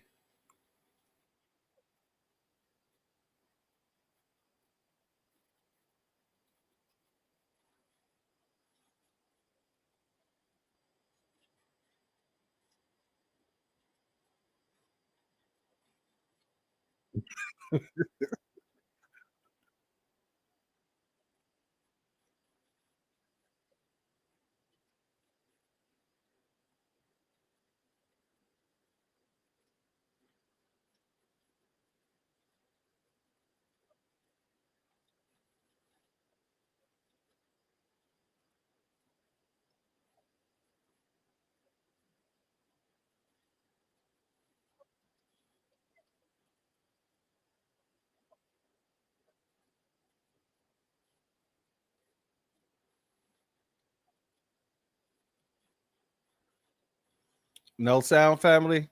Hold on. Can you hear me?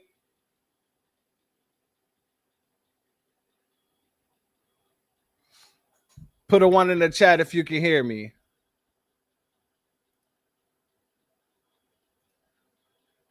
Testing. Okay, perfect. I got a notification in the corner of the screen that says that I lost signal for a second. So that probably was the reason why you guys couldn't hear. Let's see.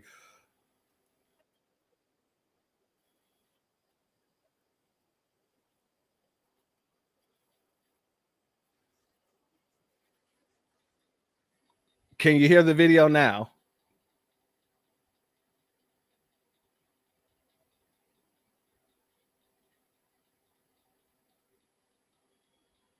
Let me do this. Let me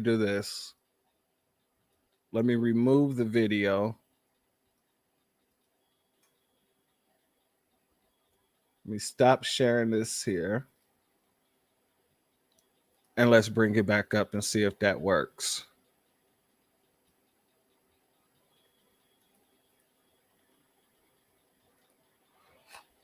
Let me know if y'all can hear this, family. Erroneous universal birthright citizenship interpretation of the 14th Amendment. And he's right. When Congress passed the 14th Amendment in 1868 to give former slaves and their children U.S. citizenship, they certainly were not contemplating doing so for children born in the U.S. to illegal alien parents. And there's no way they could have imagined an entire birth tourism industry arising from foreign women timing their travel to the U.S. to give birth to children here so the children would be conferred U.S. citizenship. This erroneous interpretation of the Constitution has become a serious problem with expensive and grossly abusive implications. First, aliens cross the border illegally and or use false asylum claims to gain entry to and remain in the U.S. Once their child is born here, under current policy, the child is considered a U.S. citizen, even if the mother just entered the U.S. mere minutes beforehand. Because of that policy, the child is eligible for Social Security and various welfare benefits, but all those benefits are given to the illegal alien parent to be managed for the child. Without the parent's illegal immigration, the U.S. taxpayers would not be forced to pay for such welfare benefits.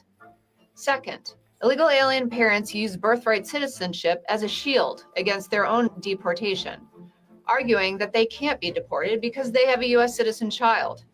This indicates intent to exploit the erroneous policy and is a gross abuse of our immigration system. Third, when the child turns 21, they can then petition for permanent family visas or green cards for their parents and family members. This chain migration is yet another example of the abuse within our immigration system. Conferring U.S. citizenship based solely on geography rather than the parent's citizenship has made America a giant magnet for illegal immigration, and it demeans U.S. citizenship. Allowing universal birthright citizenship is a false interpretation of the 14th Amendment, and it makes children pawns in the abuse and exploitation of U.S. immigration. Most countries around the world don't allow universal birthright citizenship, and neither should the U.S. Facts. I'm gonna be honest with you. I don't tend to do this, but I am inclined to agree with the Nabisco woman. I gotta agree with her there. It is a gross misuse of the 14th Amendment. That's just what it is. And so, because we've been calling this out, because we've been calling out the tethers, because we've been standing on our square about our Juneteenth holidays, our policies, everything that we do within our culture, we've been standing on our square. And folks have been sitting here trying to put a wool over our eyes and act as if we're all one. We all need to come together and all this other stuff, while sitting there being disrespectful to us about our own damn our culture, country, and everything else, while being in a country that they did not build, our ancestors built. So now you have the tethers coming out and finally admitting that FBA was right. Delineation is absolutely needed. So hold on, let me remove this real quick and go here, family. All right, let's go here. You know what? I say FBA were right. Delineation is the only answer right now. They were right. Black Americans need to separate themselves. Caribbeans need to separate themselves. Everyone needs to separate themselves. Africans need to separate themselves. If we're not stronger, we together, I don't know. I don't care. If they're going to pick us out one by whatever it is, listen, if I'm going to be destroyed, let me be destroyed with my small community of people that I trust, that I know trust me back. I'm saying this because I noticed, right, the last couple of days, like last couple of weeks, I've been going back and I've been fighting this. I've been trying to fight this, but it's like, you can come and say it's bots, right? But no, it's not. And I mean, the last couple of days, I've been people that I know, people that follow me, black. Now, family, remember when they was going around saying, oh, FBA is just online. Y'all a bunch of bots. This man is clearly realizing reality clearly hit this man pretty hard that we're not. Reality hit him so hard that he's had to backwalk all the nonsense that he's been talking on with the Pan-African crap. But once we get through all the little fakeness that he was already doing, because they were already doing this with sitting there trying to be Pan-Africans, we all be together, we're all black, all this other stuff. They were already doing this. But once he get through all of his rhetoric or why he's saying that we're correct, he really gets down to the brass core of why we've delineated in the first damn place. Black women, black men have been out of nowhere coming out. Oh, delineation is needed. Delineation. Don't talk about Black America. Don't talk about this. I get it. I'm going to stick to my place. I'm going to know my place. I'm going to stick to primarily African topics. And that's it. That's it. I'm not FBA. I apologize. You guys were right. Simple. I will stay out of anything Black American. Don't ever, everyone, if you follow me because you thought I was Black unity, fuck you, get away, we're done. No Black unity anymore. I can't keep doing something and watching people actively working against it, who you're supposed to be helping, who you're supposed to be part of I can't. So unfollow me. I don't care. I don't do this for money. I don't make money. This is just content that I do because I do it. So no, but you do get resources. Absolutely get resources. Salute the Russian bots' revenge. We were just talking about how they used to call us Russian bots, and here we go. I appreciate you for being here, family. fuck you, fuck your mother, unfollow me. Maybe that'll make sense for you now. This makes no sense. It makes no sense that I'll make a video about how Black people need to take back construction, and I'm getting attacked by everyone. You're not Black American. Shut the fuck. What? Now my conversation is how we need to find a way to get the Africans here. So we need to get jobs that nobody's taking so that the Africans can take over. How Africans can send money back home so we could build. Listen to what he's saying, family. Salute to our sister Bad. Thank you for your Cash App. I appreciate your donation, and your donation is blessed tenfold, my sister. Listen to what he's saying. What he's saying is literally the reason why we decided to delineate, because we realized what they were actually doing. So now he's moving on to just get into the brass task. It makes no sense that I'll make a video about how Black people need to take back construction, and I'm getting attacked by everyone. You're not Black American. Shut the fuck. What? Now my conversation is how we need to find a way to get the Africans here. So we need to get jobs that nobody's taking so that the Africans can take over. How Africans can send money back home so we could build Africa. And I don't give a fuck about anyone else. I'm serious. Instagram, y'all gonna think this is a joke. Stop sending me these. I don't care anymore. I swear to God, I don't care. Stop sending me any clips. Stop sending me any reels. If you do that, the moment you send me a reel, I am blocking you. Family, you got that, AO. Salute to our brother. His goal now is to get more Africans over here, get the jobs, get the money, and send it back and build Africa. Well, why don't you just go back to Africa and then you can build over there? And that way, you won't worry about everybody telling you that you're not FBA, that you should stay out of FBA business. You wouldn't have to worry about people calling you out for your actual xenophobic nature.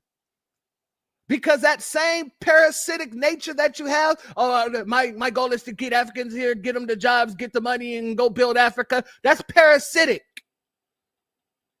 And we realized that was your whole goal from the get-go. To be the parasitic people that you are. Not all of you, but we recognize the parasites when we see the parasites. You know, most of the people who really rock with FBA, who are from the diaspora, they're saying the same thing about people such as yourself. The difference between them and you is the fact that they will actually give grace. They will actually correct other people within their own groups when they're sitting there disrespecting foundational Black Americans, because they know without our contributions and our sacrifices here in this country, nobody would have opportunities to come here. Nobody. So I want to give a shout out and a salute to all the folks who are non-FBA, who are not tethers, who do stand on the square when it comes down to speaking up for FBAs. And I don't mean partially speaking up, saying something to defend them, and then at the end of the defense, you then want to go into the things you don't like about us. No. To the people who actually stands up for us and actually, like my brother KG, shout out to KG. Shout out to people like KG. Let's be very clear about this.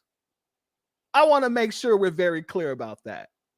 Because people like him, we already see your get down. So with all this stuff that you were trying to talk to us about Pan-African, all the videos you made about Pan-African and all this other stuff, but all you were actually showing, because you kept on trying to call out Black Americans for trying to stand on our square, trying to protect our culture and everything else. Now you just get down to the nitty gritty. Good. This is good. This is exactly what we want. We want the white supremacists to be white supremacists. We want the leeches to be leeches. We want to know exactly who we're dealing with at the exact time that we're dealing with them, so we can deal with y'all accordingly.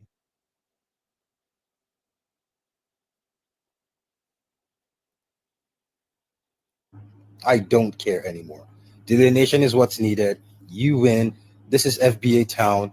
Do you FBA? You and me, I'm going to settle and focus on my African community. That's it. Well, you would probably be most use or most needed in your African community back in Africa. I'm just saying. I'm just keeping it 100. And this is one of the reasons why we're not really tripping off of any of these ICE raids or any of these situations happening with these illegals. We're with people like this. People like this. Let's be very clear. It's people like this. Speaking of the ICE raids, ladies and gentlemen, perfect lead off to the next segment. Perfect segue. Have you been seeing all the tap dancers who've been coming out tap dancing for the people who's been getting caught up in these damn ICE raids? I want to show you a brother, I say that in quotations, who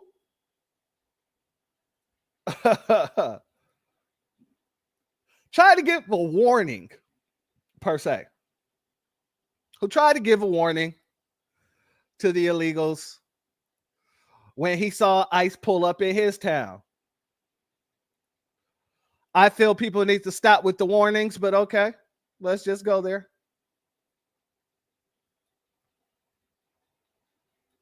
Uh-oh. Okay, here we go. To all my Hispanic brothers and sisters in Charlotte, North Carolina, this is a PSA. Boy, y'all better get y'all asses in the house. Y'all hear me? Get in the house. Normally, this whole parking lot back behind me is full. The Amiga is here. They in Charlotte, they was on North Trine the other day, and they down here on Wendover now. I mean, not Wendover, but Woodlawn. So please go in the house, get out the way, call in today. Like, it don't make no sense. This whole parking lot is normally full, but the brothers and sisters just, boy, they just came through with them badges, and they clearing this motherfucker out. So be careful. Be on your P's and Q's. This is crazy. Y'all good? This is crazy.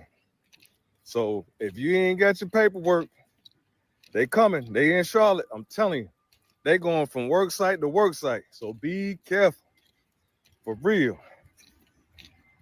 Boy, they ain't playing. No, they're not playing.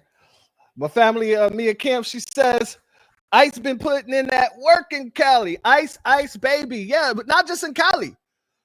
Oh, they've been popping up all throughout the United States. Now, I don't know if they're in every 50 states as of yet, but they've been in a lot of different places over the past few weeks. Let's go here. Shout out to our sister Nicety Girl. Our sister Nicety Girl is in Compton. And our sister was able to get a good look at what was going on over there in Compton. Let's go here, family. Well, Are they pulling someone out of the car, out of that truck up here? Looks like somebody about to get snatched up. Hold on, I'm about to get my 17. All right, y'all, we're in the city of Compton. In the city of Compton. Over. What did you get over for? Parking in the freeway. Oh, yes, on that side. ICE is not playing today. There's another lane, right? Oh, yeah, that's one of them little.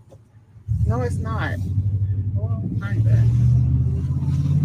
It looks like somebody getting picked up by ICE. No, that's a shit. Dang, look at That's that. an ICE truck. They got people protesting on the freeway. Oh, get y'all asses down somewhere. Salute and shout out to our sister Nicety Girl, because I feel the same sentiment. Shut up and sit your ass down. Go sit your ass down some damn where. Oh, I love that sister. Shout out to her. Let's go here, family. Arrests. Oh, looks like the bus is moving, even though protesters are trying to stop it from moving. So we don't know if this is reinforcements, if this is to help with arrests, or to get those agents out of there. But this situation continues to just unravel here in Paramount right now. We're bringing you live pictures. This is Josh Haskell with ABC 7 Eyewitness News of protesters literally trying to stop this bus with their own hands. And the bus is slowly creeping up. And it does not appear that this bus is full of, I don't know who is on this bus. I don't know if anyone is on this bus, but they are kind of trying to creep forward. And I don't see how this situation resolves without the sheriff's department getting involved or local law enforcement. It really does feel as though if these are reinforcements or for arrests, they're going to have a difficult time getting to those Custom and Border Patrol agents that are across from that Home Depot right now, kind of boxed in against that metal fence. I'm seeing only 3 vehicles, it looks like, behind. We have the bus and then 2 SUVs. That's all I'm seeing right now.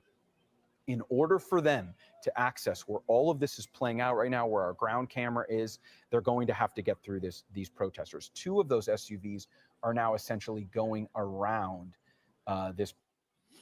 Salute to Mia Kim once again. Absolutely correct. Now, if that was the 70s, they would have just plowed through us. And kept it moving. Stand down, FBA. Absolutely. Don't take your ass out there, especially because of the next couple of clips I'm going to be showing you. That's going to be a doozy. So, yeah, keep your ass at home.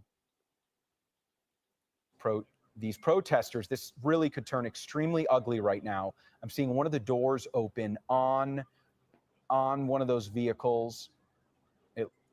It's hard to tell if that's... Oh, yeah. And they're going to get their just desserts, family, those people who are pushing back against the dang,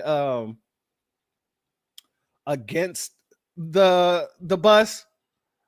But we're going to put a pin in that. Put a pin in that. We'll get back to it. Let's go here, family.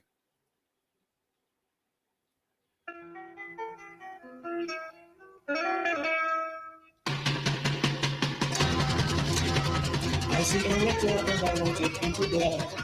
No place anymore, I won't let you turn there. See the girl go by dressed in their summer clothes. I have to turn my head until my daughter goes. Oh, I'm probably going to regret that. Let me mute this. So this is what's going on out there in Los Angeles. This is what's happening. They're finally putting some people on.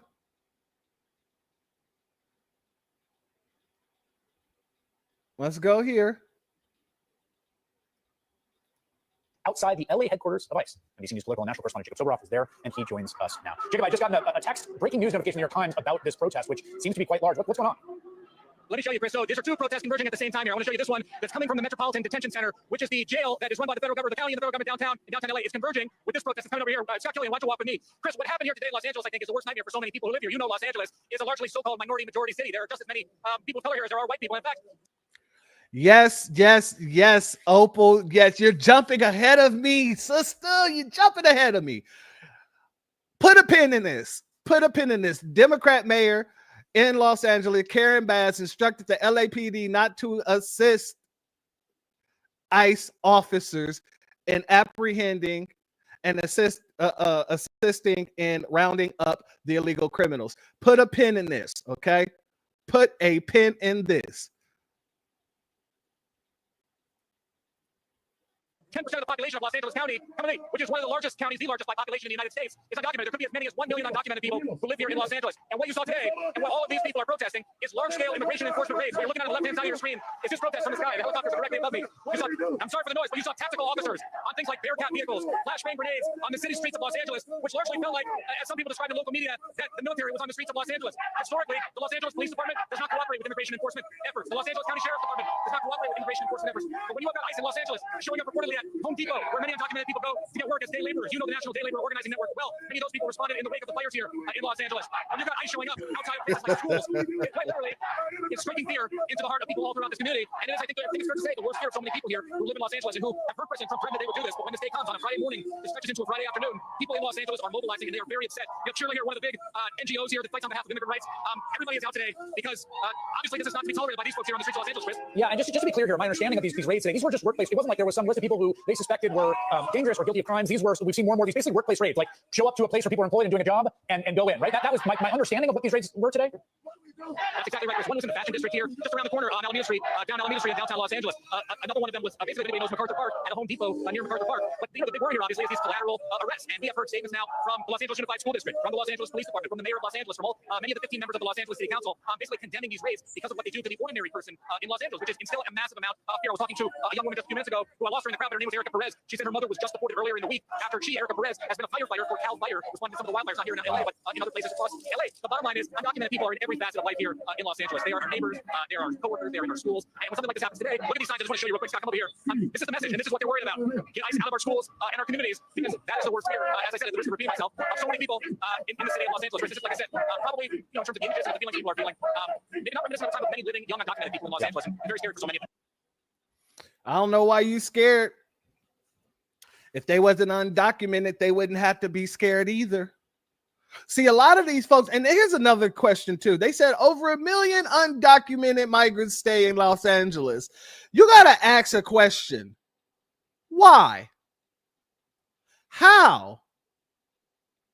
So you're telling me you're pushing out foundational Black Americans out of LA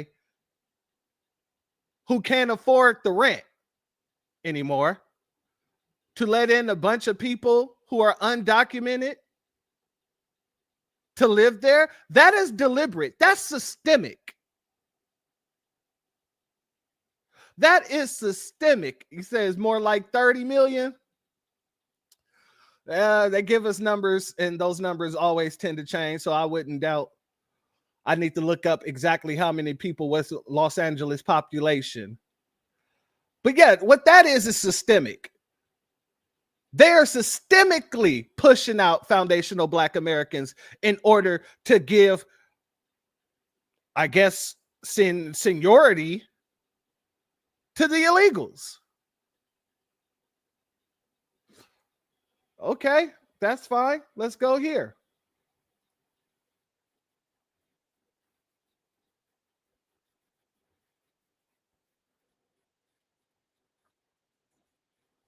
Arrests have already been made for assault on a federal agent. Any attack on our agents or officers will not be tolerated. You will be arrested and federally prosecuted. That's basically what it is. Yeah. Eminent domain with a twist, sister. Salute to you, bad. Salute to you, my sister. Hold on. I want to speed this up a bit. Rachel Menitoff from our News Nation affiliate in Paramount, California right now. Rachel, what are you seeing on the ground where you are? Kelly, hi, good afternoon. Yes, behind us you can see federal agents. They're kind of in a protective stance in front of a warehouse here in Paramount, which is south of downtown LA. We're told that around 10 o'clock this morning, they were conducting a second round of raids in the area. And when they arrived, we're told that about 200 to 300 protesters showed up and they were swarming the federal cars. And in an effort to push protesters back, they have been throwing smoke grenades and using rubber bullets. There are about 200 to 300 protesters out here. Right now, if we turn the camera around, you can see people right outside of a Home Depot where they were conducting the raid earlier today. Now, this is the second day of raids here in LA County. There were about 40 arrests made yesterday in 3 different locations in downtown LA, and federal authorities say they are continuing their operations in Paramount here today. You can see all of the protesters out here today. Their tactics and these raids have drawn widespread criticism from people here in LA County, as well as local city and county leaders, including Mayor Karen Bass. She has said that these ICE raids sow seeds of terror in the community. We've heard from a number of city councilors who also condemn these kinds of raids. What you're hearing right now, there's a helicopter right above us. They are giving people a warning to disperse. I'm just listening to what the helicopter is saying. They are asking that people disperse from the area. So throughout the morning, federal agents have been pushing protesters back. There's also local law enforcement. The LA Sheriff's Department is out here. They're helping with crowd control and traffic, although they are not involved in this federal operation. Now, we've also heard from federal authorities. They tell us that these kinds of protests are not going to deter them from conducting operations like this one and from enforcing immigration laws. We've been talking to people out here today. They tell us they are angry. They vehemently condemn these kinds of unexpected surprise raids. They tell us that many of their family members have been impacted, and they're concerned for family members who have been impacted by these sort of surprise raids that we've seen over the last 48 hours. That's the very latest from Paramount. I'm Rachel Menitoff. Kelly, I'll send it back to you in the studio. Wow, Rachel, what an active scene. Certainly happy to see you staying safe out there. Thank you. Yeah. While they're out there acting a goddamn fool, family, that's what they're out there acting as if they're peacefully protesting, and the National Guards are just, or the Popo are just out there because ICE is out there because they really want to round these folks up, but they're peacefully protesting. Well, fact of the matter is this: that is not the case. These folks are out here causing mass havoc. They talk about crime and destruction. Oh, peep this. Let's hope that no one is hurt and no one is injured and it doesn't escalate from here. Look at the flag. Yeah, Guy, I see there it is. You Mexican flag can, this is criminal activity that I hope is people are held accountable for. And I'm talking about the riots right here. Where are the cops? Yeah, where are they? Let's hope that no one is hurt and no one is injured and it doesn't escalate from here. Look at the flag. Yeah, Guy, I see there it is. You Mexican flag can, this is criminal activity that I hope is people are held accountable for. And I'm talking about the riots right here. Where are the cops? Yeah, where are they? Well, where are the cops? Like my sister Opal said, Karen Bass and Governor Newsom told those cops to stand down and do not help ICE, do not work with ICE. And since they did that, in comes President Trump. Breaking. President Trump has officially taken control of the California National Guard and will be deploying thousands of troops to the streets of Los Angeles tonight, per Gavin Newsom. Let's go. They gave this man a photo shoot, a photo op. They gave him an alley-oop because no matter what's going on in his life right now, this situation is a situation that a lot of people want to see taken care of. So now the man is walking on the grounds and people have taken are taking a liking to it, to be honest with you. LA then did they big one on this. Trump said that he's deploying the National Guard. He said since Governor Newsom and the Los Angeles Mayor Karen, since they not doing their jobs, the federal government is going to step in and do the job for them. And he signed all these orders before going to sit ringside with Mike Tyson at a UFC fight. And Trump pulled this off by federalizing part of California's National Guard under the authority of Title 10. So now on the chain of command, he's on top of Governor Newsom. And right now, as we speak, if things get worse, if things become worse, they're sending in the Marines. The Marines is on active standby right now as we speak. The Marines in Camp Pendleton. The way things are heating up, I don't know. Y'all might want to sit this one out because, yeah, they're about to tap in the Marines. The Marines is about to be there. Look, this is what y'all up against. The National Guard and ICE. And if that's not enough, they sending in the Marines. Women and children, stay at home. Sit this one out. I love the way he reiterated. He said, look, this is what y'all up against. You're up against the National Guard. You're up against ICE. And if that don't work, he's sending in the Marines. Exactly, my sister. Time for some action.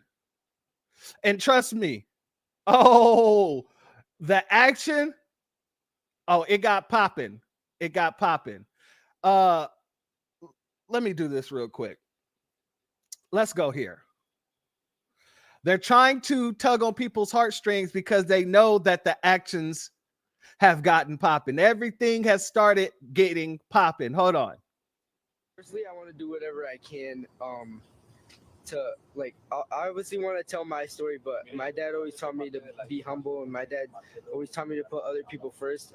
And I told every single inmate down there when I'm out, if I'm the only one that was able to leave that place, I lost, because I want to do whatever I can to get them as much help as possible. If they have to be deported, so be it, but in the right way, in the right conditions, because no one there is treated goodly down there. No one there is treated good.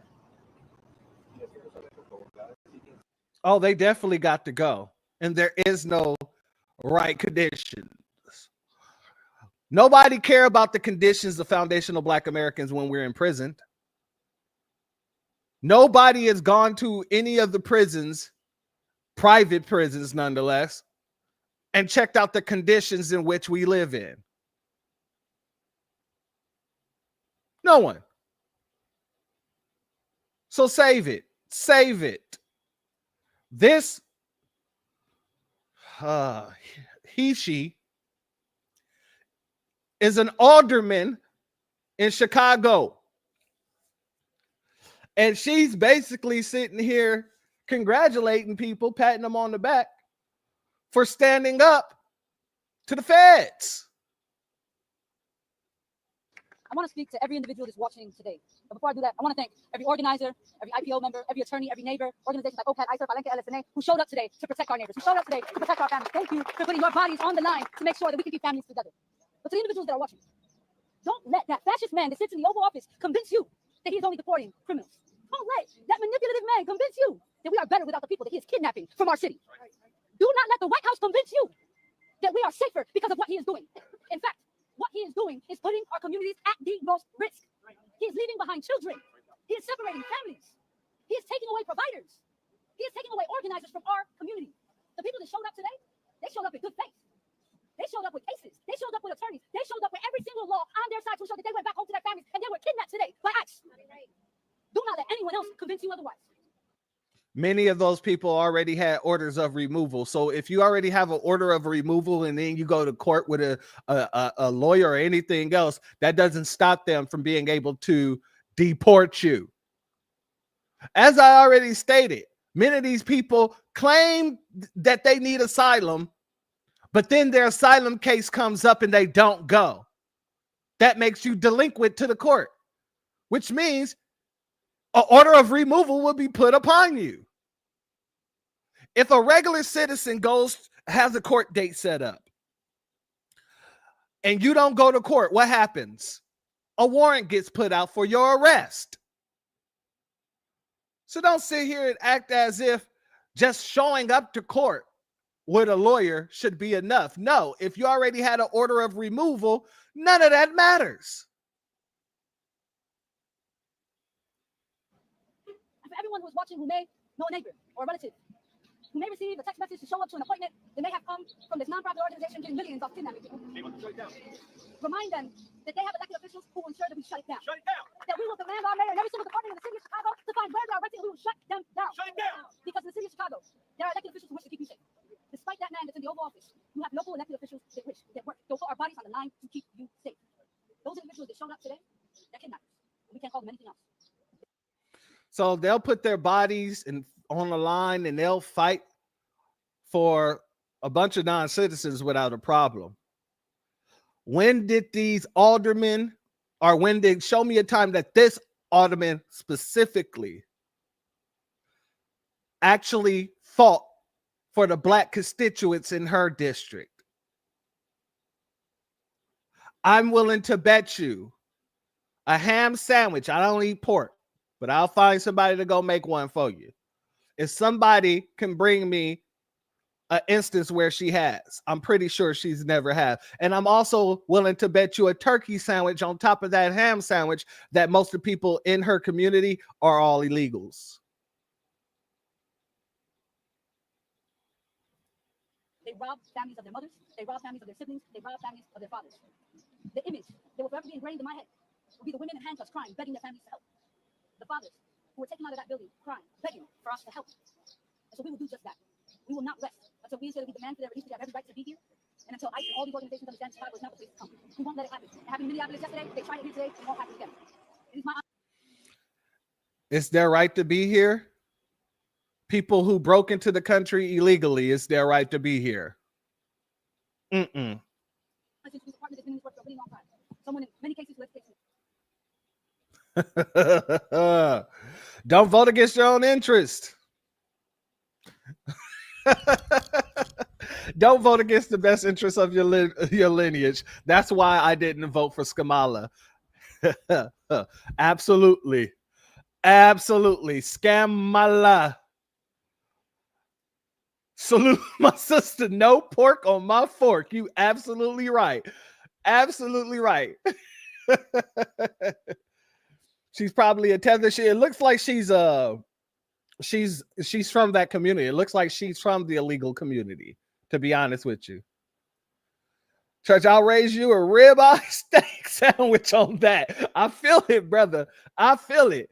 And I will eat a ribeye steak. I'll tell you that much. Yeah, she's I'm pretty sure she's LG. Yep, here we go. This LGBTQ activist / alderman in this video clip is named Jesse Fuentes. She is advocating hard and stomping for illegal immigrants here in Chicago. Her voice is silent for FBAs in Chicago. Thank you, Opal. Some people owe me some sandwiches. Thank you very much for giving us your boots on the ground analysis of this woman, because that's exactly what I was going to say. She looks like she's a part of that community. Family, let's go here.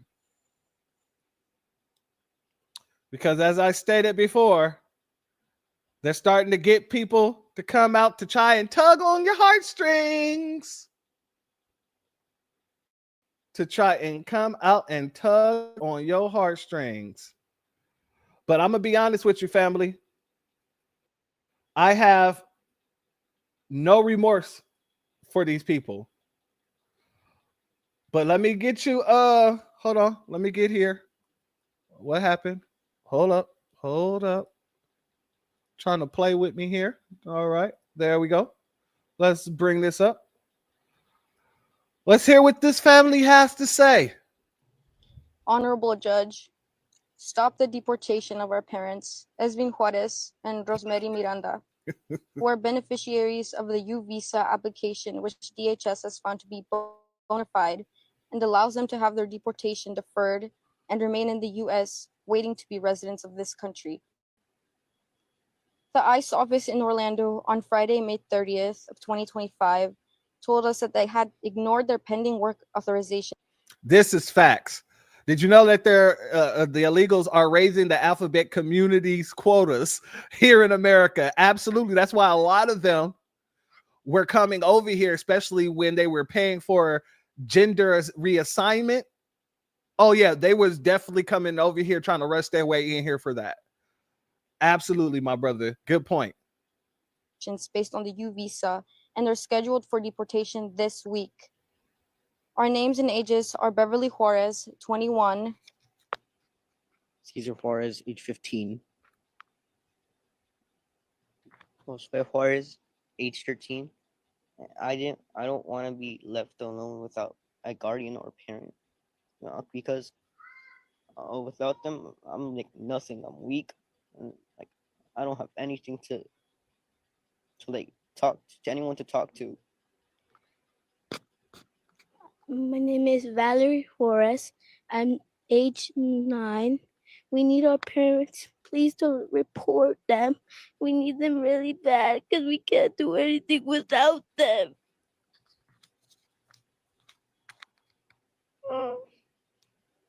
We're all born in Apopka, Florida. I am the oldest. I am married to a U.S. citizen in the Army Reserve. I am pleading for the help of anyone who can assist in stopping the deportation of our parents. Our father was already detained by ICE in Orlando, Florida on May 30th. Sounds like a personal problem to me. Salute to Oma. Thank you for being here, family. We don't care. I feel nothing. I feel it. I feel nothing. Me and Kim, I feel it too. Absolutely nothing. Somebody get me some more violins. I need to give me a tiny violin sound on here. Of 2025. Our mother is scheduled to turn herself into ICE on June 4th of 2025. Our parents are Guatemalans who have been married for 22 years since they were teenagers. And yes, they entered the U.S. illegally 24 years ago. And yes, they were ordered to be removed over 20 years ago for missing a court hearing.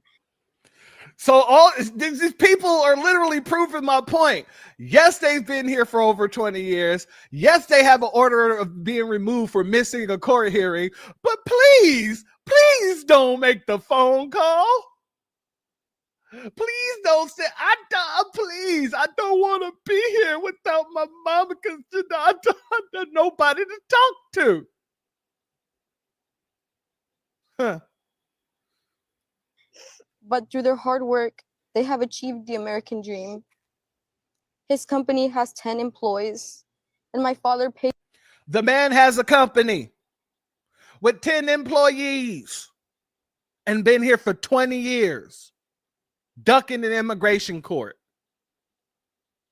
Why the hell should we care about any of this? Pays his taxes, and we own our home. We have medical insurance, and we're not criminals. I'm attaching a copy of the stays of removal, which the ICE Orlando office refused to accept this past Friday, since we tried to file it a few minutes before 3 p.m., when they clearly closed at 4 p.m. The deportation officers told us that our lawyers had not spoken to her since last year, when we have proof of a phone call to ICE on May 15th of 2025. Salute the Opal one more time. She says, in Chicago, the FBA grassroots activists are calling out Jesse Fuentes and all of these Hispanic aldermen and Mayor Brandon Johnson for protecting these illegal immigrants from deportation. Yeah, a shout out to the Flip Chicago Red Squad. Also, shout out to Danny Carter, woman I love to call my sister because, my cousin, because, we got the same Carter last name. I want to give her a salute and shout out too, because I know for a fact I seen a video of her the other day calling out the Fuentes lady. So much love to you for that information.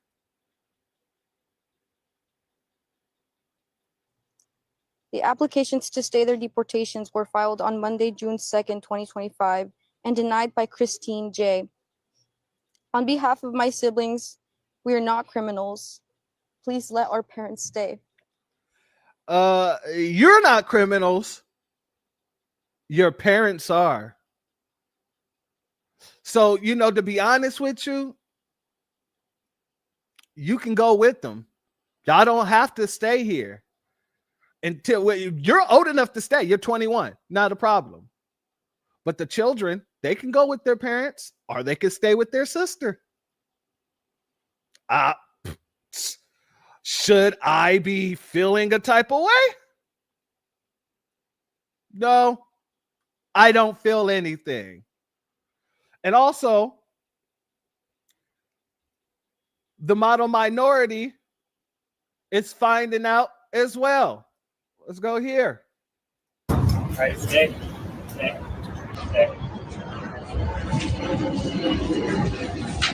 Homeland Security Investigations Atlanta posted this video on X saying its agents arrested 12 undocumented workers at Lux Nail Lounge in Marietta. Seeing 6 of my neighbors look downtrodden and being led out at once, it turned my stomach. It ruined my day. A man who goes by Angel says at first he was unsure what was happening. Then he took a closer look at the vests worn by the federal agents. I don't understand how raiding these people at this business that serves this community is doing anything but hurting our community. The store was closed when we arrived around 7 tonight. We called the store and someone answered the phone. You ain't right for this, AO. You is not right for this. Telling us the owner was not available. I mean, it's definitely breaking families apart. James Wu with. So it's happening to the model minorities too.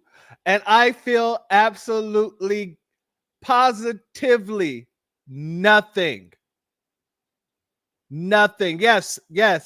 Daniel Carter and our FBA Black media brother, Afro Elite, is putting in work in Chicago. Salute to our brother Afro Elite all day, hitting these folks with that red pen energy all damn day. No. Y'all ain't about to try and pull this crap on us. You're absolutely correct. Shout out to our brother.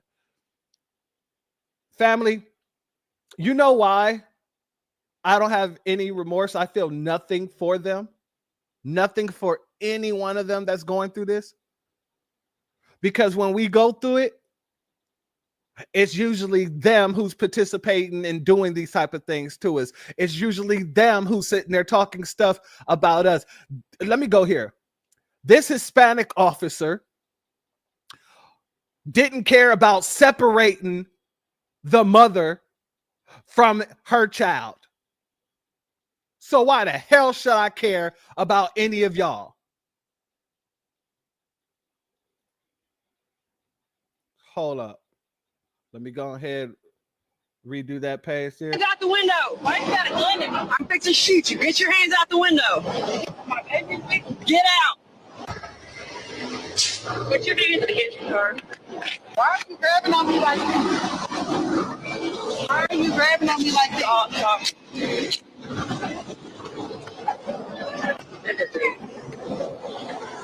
What are your deal? What do you mean? What's my deal? Why are you gonna keep rolling? I didn't know if you were trying to pass me and not say something. I don't like that. My license on means pull over. I didn't know if you were trying to get past me or what. You got any weapons on you? Yeah. Why are you pulling on me like jail? Come on. Why am I going? My baby is in the car. Here. You don't remember my baby being in the car? Notice, she pulled this woman over because whatever reason she was pulling her over for, but then she turns to say that she was pulling it, she put on her lights, so she was pulling it over for some reason. The lady gave her a logical answer. I didn't know that you were pulling me over. I thought you were trying to get around. She then pulls over. She puts a gun in this woman's face while her baby's in the car with her. Tell her, literally, she asks her, why are you pulling a gun on me? She says, because I'm fixing to shoot you. She didn't give a damn that the baby was in the back seat. Then she starts pulling her and telling her to come on. Why are you pulling me? Because I'm taking you to jail. My baby's in the back seat. I don't care. She says, you don't care about my baby? And we're supposed to care about theirs. We're supposed to have a full heart, overflowing eyes of water and cries and tears for these same people who don't give a damn about us, don't give a damn about our babies, or don't give a damn about what happens to them. Let's let her continue. Why am I going to jail? Get in the car. Why are you pulling on me like this? You want your get in the car so I can handle your child. Get in the car. You're not on the freeway. The baby got out on a freaking freeway. She's more concerned in asserting her dominance over this woman than to make sure in protecting this child. But we're supposed to be all tearful for a bunch of people being deported because they're not supposed to be here. Get in the freaking car! Come here, buddy. Come here. Come here. Come here. Get in here. Come here, buddy. Come here. Come here. Sit down. Come here, buddy. Sit down and I'll put your fucking hands out the window. Why you got a gun in my mouth? Nah, family. Nah. I feel nothing. In the words of Tory Rain, I feel nothing. I don't care one iota. Every fuck that I've ever had is gone. I've been looking around for weeks for one. I have no fucks to give. When I see situations like this, there is nothing you can show me that's going to make me tear jerk for you. At all. So you can go, you can take your kids with you. If they legal, they can stay. They got an old enough sister here. There's such things as, iPhones nowadays. You can video chat. I don't care. But you got to go. Let's be very clear about that.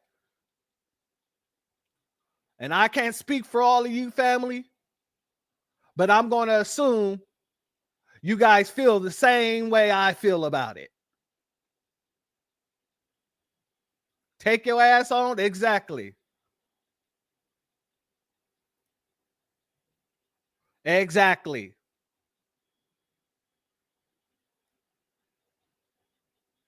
That's it. That's it. For a break like being out. Not a federal crime, not an indictable crime, a civic crime.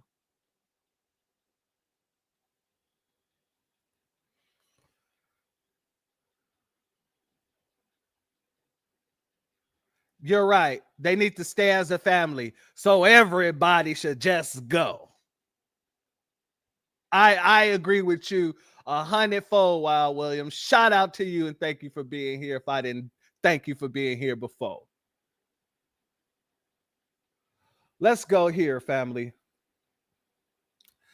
Because like I said, I can't speak for all of us. But what I can do is relay some messages. Let's go. How they finding undocumented immigrants in Puerto Rico is cold as ice. Like so in Puerto Rico, they allow you to undocumented immigrants to have driver license. Now the Trump administration is like, yo, hand up that information, hand over that information. And it's thousands of them out there with undocumented immigrants with driver's license. So once they get that information, they know where to find them at. And majority of those immigrants, undocumented immigrants, are Dominicans. Yes, don't claim that you Black American now to stay here. I want you to keep that same national pride. We Dominicans, because that's who they looking for over there. And how could you, Puerto Rico, how could you ever support Trump when he went over there like a basketball player throwing paper towels at y'all, like clean up her Hurricane Maria with paper towels. He was like, who? One shot. He shot the paper towels like he was Steph Curry. But the governor, I think her name is Jennifer, she's a Trump supporter. And you know, she's not missing no meals over no Dominicans. She's turning that information over because it's That man says she ain't missing no meals for information. Oh my God. Shout out to Salute the Hula Gang. Thank you for being here, family. I had to close my eyes on that one. That one, I had to close my eyes and reopen them. I had to reset, family. I had to press the reset button on that one. He said she ain't missing no meals for information. so she thought they cut in federal government funding. And like I said, she's not missing any meals over Dominicans. So Dominicans, don't pretend that you Black Americans now. Keep that national pride. You Dominican. That man said she ain't missing no meals over information. Man, I love that. I love that. Oh man. Yeah, when he went over there throwing toilet paper because he said it was a shithole. Yeah. Yeah. But let's get to this other sister here. In regards to illegal immigration, my stance is the only right that you should have after breaking into this country is the right to remain silent. That's it, and that's all. The right to comply, right? Don't they tell us all the time? Just comply. You Black folks are violent creatures. Salute the Queen Yasmin. Thank you for being here, family. She's bigger than all outdoors. Damn. All outdoors. I freaking believe it. I believe it. Oh, she ain't missing no meals. She needs to make sure she stays as big as all outdoors. Damn it. Don't mess with her. We even got the Karens coming out speaking as if they representing us, but telling these, burrito folk that they should have been, humble about it. Now, when the god dang Napkin Nabisco woman comes out to talk about illegal immigration, and the first thing she says is, yeah, you should have been humble to Black Americans. Now you know how it feels to be a Black American. You know you're doing something wrong. Let's go here, family. There's a Hispanic lady on here crying about how they are being hunted down like animals just because of their names and the color of their skin. And she is so angry that this is happening to her people, her Raza. Welcome to the Black experience in America, when they were hunted down like animals because of the color of their skin, lady. But they fought back. They got civil rights, which allowed you Hispanics to come here, you Indians to come here, for all the people in the world to be able to come here. And what did you do? You look down on the Black Americans in the United States of America. So welcome to the Black experience, Hispanics, of being hunted down because of your color, your name, what you look like, and that you're not white. Welcome. It's not like somebody didn't try and tell you, but you were all down there in Miami. I will vote for Donald Trump. You know something? Trump is really a chicken because he's not going far enough. Trump needs to revoke by executive order the Cuban Adjustment Act of 1966. Cuba is not our problem. Cuba is no longer a problem. Not because America was butthurt that they could not overthrow Castro, means that this embargo that has been going on for 60 years needs to continue. If Trump was not the chicken that he is, he would lift the embargo and then he can send all the Cubans back to Cuba. Salute to our brother William. He says these folks have blocked off the 101 freeway. Oh, hell. And they got the black helicopters flying around. God damn. It's a task to cut off the 101 freeway, family. That's one of the most busiest freeways out there. Yeah, family. They might want to be very safe and tread lightly, because with Trump in charge of the National Guard and ICE and willing to let the military go out, that means it's going to get pretty violent real soon. It's going to get pretty violent really soon. But thank you for that information, family. And also revoke the Cuban Adjustment Act. Why do they have this act still? There's nothing wrong with Cuba. What is wrong with it? You know what is wrong with it? It's the embargo that the US has put on that country for 60 years. You notice they couldn't put an embargo on China, and look how China has developed. If there was no embargo on Cuba. Salute my sister Angelic. Thank you for being here, family. I look forward to seeing you next time. They would be able to bring that island into the 21st century. So Mr. Chicken Trump, revoke the Cuban Adjustment Act and lift the embargo, but you are a damn chicken. You're a taco. You have no guts. So yes, Miss Hispanic lady, now you understand the Black experience in America. You'll be hunted down at your workplace, at construction sites. The only difference is that the Black people were running through the woods for their lives. And when they were caught, they were lynched, beaten, and the most horrific things were done to them. I hope that is not what's happening with you guys with ICE. I hope so. The Beatle wig. Yeah, yes. The Paul McCartney. The John Lennon. Oh, yes. Oh, okay. I got to breathe off of that one. Oh, family. So this brother here, when it comes down to the violin show that they were putting on, this brother, I say that in quotations, he kind of summed it up pretty nicely. Why can't we let everyone in? Our border is not your mother. Mass deportation separate families. Well, so does baby mama culture. Mind you, y'all can leave together. Who's going to clean Trump's toilets? People with birth certificates. What did I see at the border? 50 Shades of Brown and a Diddy casting call. Refugees are fleeing communism. Actually, they're just bringing communism here. The process takes too long. Well, then tell people to stop swimming here and the process would be smoother. A wall isn't going to stop anything. Boundaries always help. Try it with your ex. No one is illegal on stolen land. Okay, little miss, swipe or no swiping. All these things, I'm sorry. This man made so many good points. I got to play that one more time. Why can't we let everyone in? Our border is not your mother. Mass deportation separate families. Well, so does baby mama culture. Mind you, y'all can leave together. Who's going to clean Trump's toilets? People with birth certificates. What did I see at the border? 50 Shades of Brown and a Diddy casting call. Refugees are fleeing communism. Actually, they're just bringing communism here. The process takes too long. Well, then tell people to stop swimming here and the process would be smoother. A wall isn't going to stop anything. Boundaries always help. Try it with your ex. No one is illegal on stolen land. Okay, little miss, swipe or no swiping. Oh, man, salute to that zesty brother. I ain't even mad at him for being zesty, man. Do your thing, man. What I'm mad at is that he was so damn good at reading the tea leaves on these folks. I wish he said, why can't we let everybody into our borders? Because our country is not your mother. I love that. Oh, God, that was hilarious. Now, family, let's move on to this next segment here, because apparently the illegal immigrants aren't the only ones that there's a call for deportation on.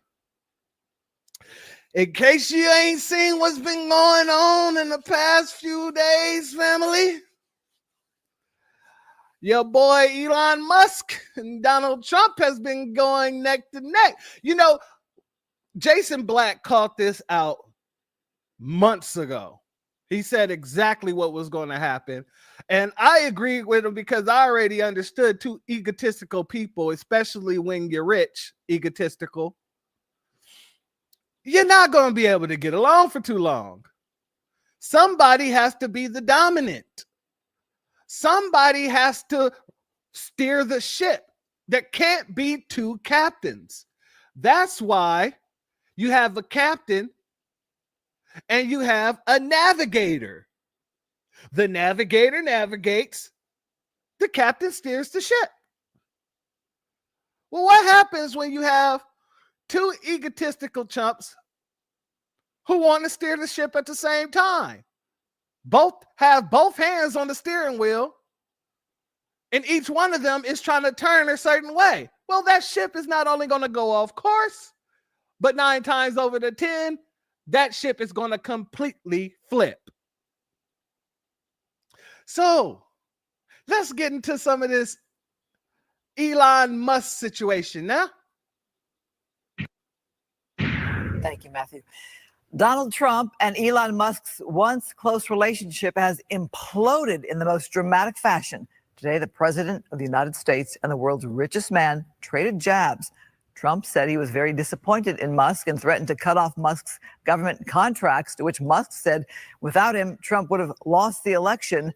Then Elon posted on X, time to drop the really big bomb, and wrote that Trump is, quote, in the Epstein files. That's the real reason they've not been made public. Have a nice day, DJT. Musk didn't offer evidence. Trump has been previously named in Epstein documents. We've seen video as well of them together back in the day. But yeah, family, that's what I'm saying. That's what I'm saying. It's about to get really, really violent really, really quickly. I suggest those people tread lightly. I suggest they tread lightly. Or they're going to get a little taste of what the 60s used to be. Just saying. Low testosterone, expired milk, no impulse control, having acids. Absolutely. Salute the hurricane for that. Salute to Sharon Thompson. What? Oh, it didn't change your last name, huh? Sharon Tashibalala. Thank you for being here, family. Elon's son parroting the dinner table conversations got Elon X'd out. That makes sense. Elon is going to swim with the fishes. He's going to swim with the fishes. was never accused of wrongdoing. The intense fallout follows Musk's criticism of Trump's spending bill. Fox's Connor Hansen reports.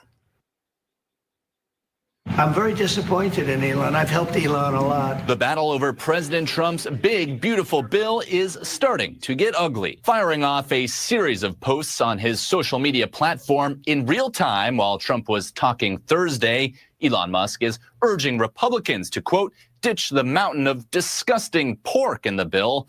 President Trump is suggesting the world's richest man and Tesla CEO is upset over cuts to EV incentives. I'll be honest, I think he misses the place. I think he got out there and all of a sudden he wasn't in this beautiful Oval Office. Senate leaders have a goal of getting the bill on President Trump's desk by the 4th of July, but members have made it clear they plan to leave their mark on it. We would like a little more cutting than the House has done. Anytime we reduce spending and yield a savings for the American people, that is a positive. The Congressional Budget Office says the bill will add nearly $2.5 trillion to the deficit and leave more than 10 million Americans uninsured.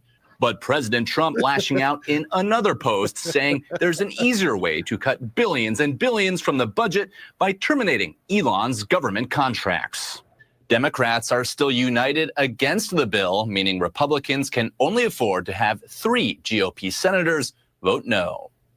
In New York, Connor Hansen, Fox News.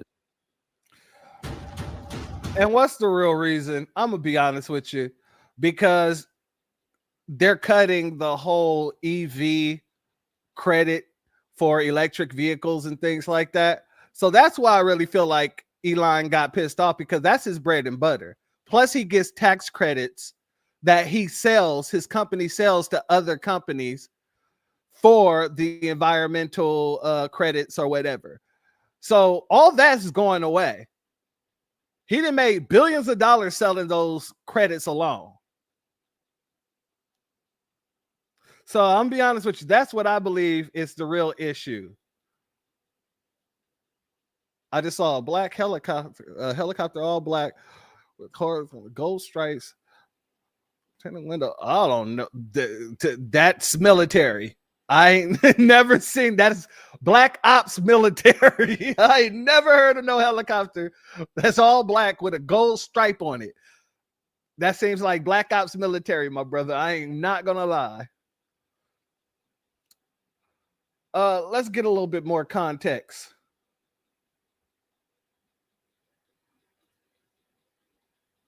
Let's go here, family.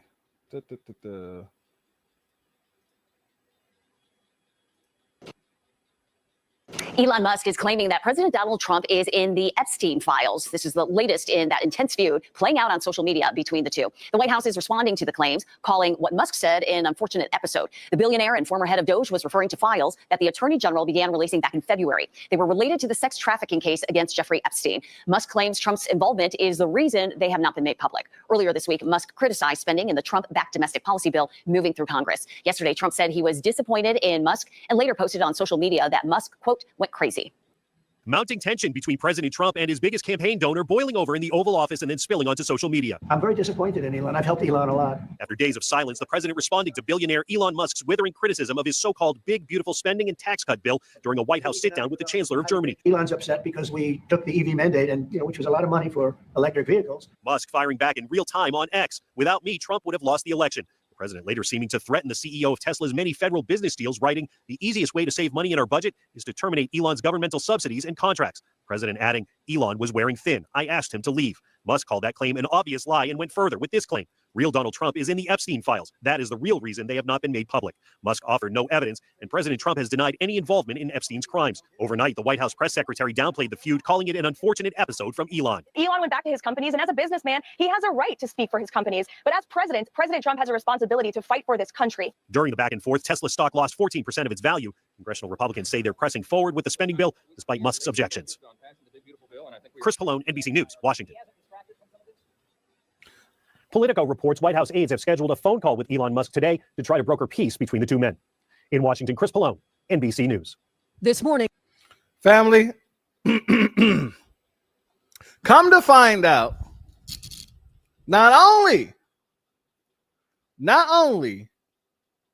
so we all, yeah, I've never seen a gold stripe on any all black helicopter with tinted window. Tinted windows is what got me too. Like, that right there, that seems like some government op stuff. But one of the things that was going on that nobody really knew about, salute to Ciroc, Soda, excuse me, Sosta. One of the things that was happening was apparently Elon Musk, without provision, without permission,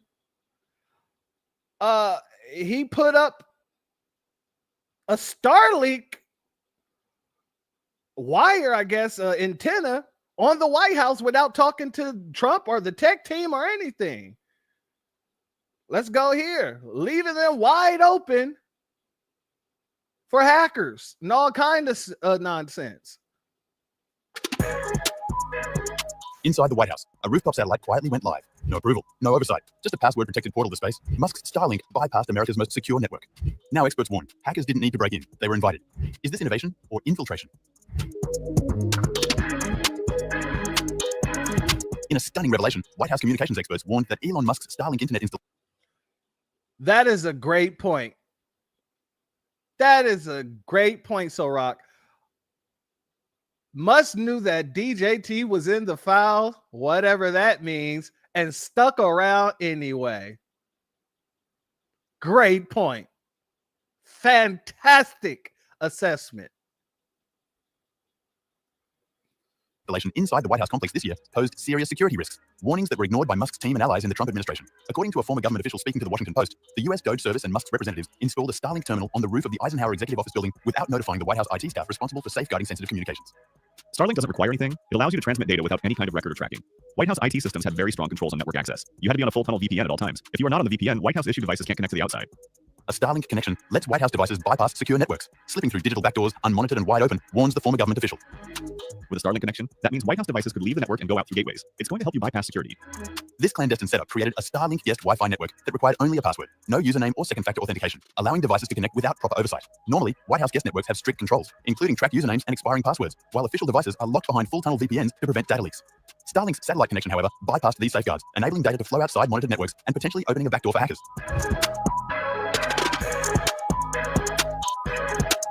The White House's unvetted installation of Elon Musk's Starlink satellite internet has raised alarm bells among cybersecurity experts and former intelligence officials. Unlike the rigorously controlled government networks, Starlink's setup bypassed the White House Communications Agency's strict protocols, creating an unmonitored Wi-Fi network vulnerable to exploitation.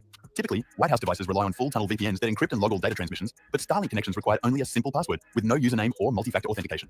This shadow IT network introduced dangerous blind spots, allowing data to exit the premises unchecked and potentially opening doors for hackers to infiltrate sensitive systems. Experts warn that while Starlink satellite links are harder to intercept in transit, the lack of oversight means malicious software could enter the White House network undetected. Former NSA hacker Jake Williams told Wired the setup could allow remote management tools to gain unauthorized access, a critical threat to national security. Critics argue that this ad hoc integration undermines decades of carefully crafted cybersecurity measures. The move has sparked investigations by House Oversight Democrats, who fear that the Starlink installation may have exposed America's most sensitive information to foreign adversaries. It could have the potential to undermine our national security by exposing sensitive data and information to hackers, our adversaries, or those wishing to do Americans harm. Meanwhile, the Starlink guest Wi-Fi network reportedly remained active on White House visitors' phones as recently as this week, raising questions about whether the security vulnerabilities persist even after Musk's departure from government.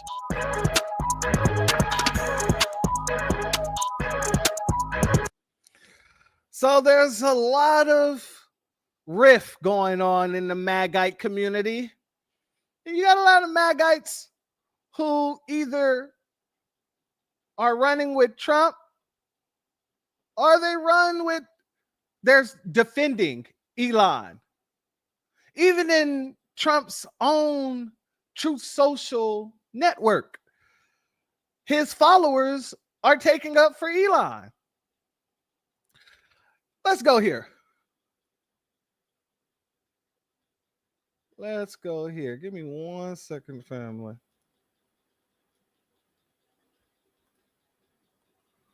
I really don't like this ginger dude, but oh, snap. Okay, one more time. Let's try that again. There's been some real problems with this today. Let's go here. So everybody's watching this, right? We're all watching the public breakup of Donald Trump and Elon Musk. Donald Trump said that Elon Musk has Trump derangement syndrome. What did I just say? What did I just say? They just picked up, hog-tied, and carried away a protester under the overpass in the dark. I'm telling people, they better get once they done loaded up like that, and they have orders from the president. The president is overseeing the situation. Yeah, you might want to move the hell out of the way and go home, because that 60s rebellion situation, the whole situation they did to us during the 60s, you're going to see just a small portion of it. They lucky they ain't releasing dogs on them.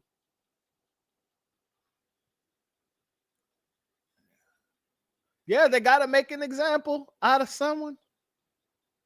They got to make an example out of them.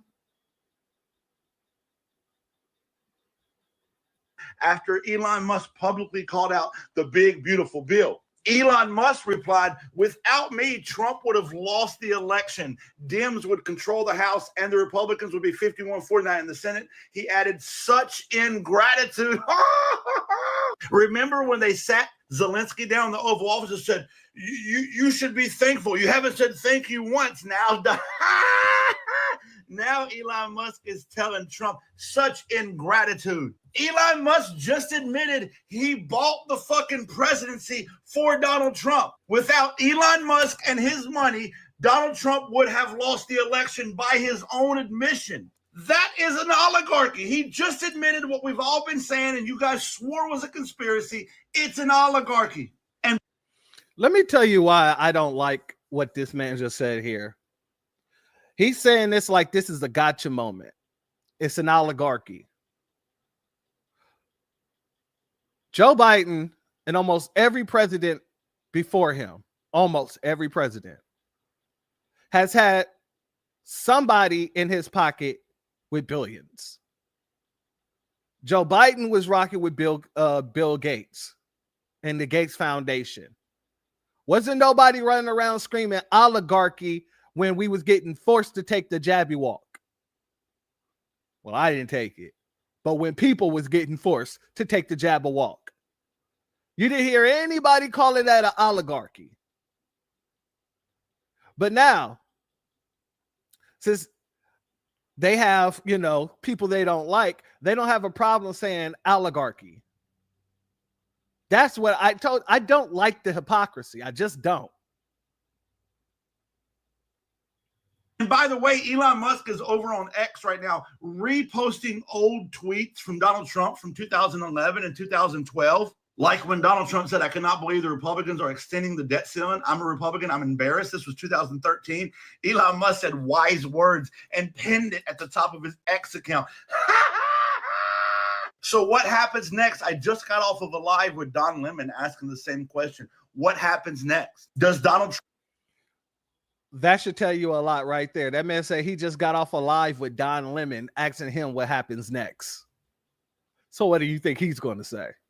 Trump's bruised ego punch back Elon Musk and call him more names? And then does Elon Musk start spilling the secrets that we know he has on Trump? Or does Donald Trump cave in because Trump always chickens out and apologize to Elon Musk, praying that Elon doesn't give away his secrets? And oh, by the way, the Republicans have been standing in line doing whatever Trump said because they were worried about Elon Musk using his money to primary them if they don't fall in line. Now Elon Musk money seems to be gone. Do the Republicans finally grow a backbone because there's no money there to primary them? Get your motherfucking tea ready. Stay tuned to see what happens next on this edition of As the White House Crumbles. Family. So let's get into some of the reactions from the Magites, because that was clearly a Democratic shield. But I wanted to include that because I wanted to show how gleeful the Democrats are while talking about Elon now. Yeah. But let's go here. Are you guys seeing what's going on right now? For the first time, maybe ever, Donald Trump's supporters are turning on him. His own voters are going against Donald Trump in his comments. Every time Donald Trump posts something about Elon Musk, his supporters are backing Elon Musk and condemning Donald Trump. Look at these screenshots from Trump's Truth Social. Trump posted, the easiest way to save money in our budget, billions and billions of dollars, is to terminate Elon's government subsidies and contracts. I was always surprised that Biden didn't do it. Some of the comments right now, oh man, don't jump over Elon. What is wrong with you? Please stop. Why are you picking fights with one of your best allies? There's more. Not a good look, Trump. Elon is a great man. Please just shut it about issues that should be addressed man to man. No wonder Elon Musk is also now suggesting there should be a third political party, one that Elon Musk would help create. Now, Elon could never be president, but this is a big deal. I mean, clearly people are siding with Elon over Trump. I'll continue breaking this story as it occurs, so follow along for more. All I have are questions. The first question I have is, why are people acting surprised that Elon said Trump was in the Epstein files? And we already know those files would include the well-known fact that Trump did file an Epstein claim a few times several decades ago from Florida to New York. And those files would include the fact that Trump was never on any Epstein Island flight logs, and the fact that Trump kicked Epstein out of Mar-a-Lago once he found out what Epstein was really into. Another question is, if truly incriminating information about Trump and Epstein was available all this time, then why didn't Hillary, why didn't Biden, and why didn't Kamala leak that information when it would have benefited them during their presidential campaign runs at any time over the last 10 years? Another question is, if Elon truly did know some sickening information about Trump, how long did he know it? Why did he bring his kid around Trump repeatedly for the last few months? Why did he wait till now to mention it? And was he just going to keep this information to himself for forever otherwise? Another question is, will this cause Trump to force the release of any and all Epstein files in order to prove his innocence, while also incriminating everyone else involved at the same time, especially now that Democrats themselves are demanding to see these files? Another question is, will this blow up completely kill the bill and force our leaders to start over from scratch on a newer, better bill that better encapsulates what MAGA voters actually asked for in the first place? Another question is, why can't we put line item veto powers in place so we can actually pass specific parts of bills with precision, or just issue single issue bills altogether to stop them from being loaded with unrelated garbage? Another question is, when will people realize this is not about Trump or Elon or a bill anymore? That it's only about those who want to know the truth, see evil exposed, and see justice be served. Another question is, how many times do I have to tell people I do not regret voting for Trump because I know just how much worse the alternative would have been? But these are the big questions I have. These are the answers I want. Those are my thoughts, and I'm curious what yours might be. I don't like the fact that Elon Musk is acting like a child and turning on our president. Okay, he had a nerve to tweet, "Oh, Donald Trump is on the Epstein list." No, he's not. No, he's not. Don't you think that the Democrats would have used that to their full advantage years ago to take Trump down? They've been trying to take the man down. He's not on no Epstein list because if he was, he would have been locked up. Mark my words. Okay, the Democratic Party would have been locked Trump up if he was on that Epstein list. Okay, and it would have been out. It would have been out years ago. They didn't try to take down Trump in every way, shape, form. Why wouldn't you think that they wouldn't put that out there that he was on the Epstein list? That shit was in like 2019, 2020 during the COVID pandemic. Elon Musk is bipolar. He's an evil man, and he needs to apologize to Trump immediately. Trump took that man in, trusted him, watching little X around. Gave him keys to the White House and everything. Okay, it's sad to watch these two go back and forth on X. I hope Trump is a bigger person, and I hope he continues to just keep making America great again. I didn't vote for Elon Musk. I voted for Donald Trump, and that's just that. Okay, no more media horse shit. Let's get down to the bottom of Trump and Elon's feud. Once and for all, let's get down to the facts, because somebody is making moves for the people and somebody is making moves for the billionaires. Which one is it? So I asked ChatGPT, just to be very clear, the tension started with the one big beautiful bill, which includes cutting the electric vehicle tax credits. The one on your taxes, if you have a Tesla, you get to deduct $7,500. So you have an incentive to buy an electric car. So cutting the 7,500 tax credit means that we're not using taxpayer money to subsidize Teslas. Trump says, why should regular Americans pay taxes to help rich people buy luxury Teslas? The funds could stay in the government or be redirected elsewhere. And this breaks kind of a monopoly for Tesla because Tesla's dominated the EV market because of these tax breaks. Elon from the top. Elon's doing great when somebody messes that up, starts to make moves like this, which is going to basically increase competition in the car market. So people are now like, well, there's no tax incentive. Maybe I can buy a hybrid or a gas car. The competition could lead to lower EV prices, lower electric car prices, and more choices for consumer over time. Trump said before, I'm trying to make sure that monopolies don't exist. Oh, that was when he was talking about TikTok and working with the TikTok ban. He's making moves to make sure that no one company has a monopoly. That's not good. So it stops Tesla from profiting off of regulatory credits. They make billions selling carbon credits to other automakers who aren't meeting clean energy goals. What? That's news to me. So they lose that side of the hustle. Oof. I mean, Trump says, hey, we're friends, Elon. We're friends. But that doesn't mean I'm going to screw over the people. If it doesn't make sense, we're going to throw it away. This is the difference between a career politician who's got buddies in their back pocket and a person who's really trying to make very common sense moves for the people, for the greater good of the country, for our market, for our finances, for our pocketbooks. Okay, so we're starting to see a clear picture. Does Elon's, oh, you went on Epstein planes a few times, why don't you tell him? That's the retaliation, okay? Because at this level of power, they don't play fair. If you're trying to take down their whole Tesla company, they're going to get dirty. They're going to make moves any way they can. So what do we learn about narcissists? When they're losing access to their supply, which gives them power, their government assistance programs, they panic, they start to slander, they play power moves. He says, I can get the people to hate you, you better shut up. It's almost borderline a little blackmailish, even though there could be nothing on Trump. He could just be like, oh, I'm already hurting your reputation by saying that you were on Epstein's list and all that. Putting out pictures of sober Trump partying with women. Yeah, because that's what he's been busy doing his whole life, sniffing Parmesan cheese out of the carpet. When all of your power comes from money, you are a narcissist tyrant. When you can't make choices that are on behalf of the greater good, even if that means your company falling or having to change direction, you're an a-hole. You're a narcissist. Move along with the rest of humanity and make some changes to your company. A true entrepreneur sees where they need to cut their losses. Maybe their company needs to move in a different direction. Maybe this is natural and it's going to happen. And no matter what you do, no matter what power games you play, eventually we're going to balance out this market. Trump is already in there. He's balancing out the market. We're implementing new technology, which is AI. Logical, fair. If Trump didn't do this, AI eventually would, because this doesn't make sense.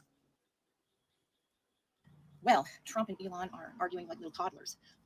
Here's my take. I mean, I'm an independent, so I don't necessarily toe the party line. I just want the country to do better. That being said, I think, and this is my opinion, that Trump is still trying to do what's best for the country versus Elon is trying to do what's best for his business and his goals.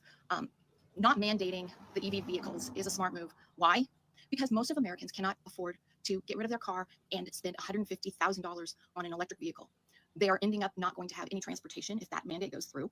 Also, you have a situation where are they going to put all the gas-powered cars? Are they going to just put them in a landfill? I mean, these are millions of cars. How's that good for the environment?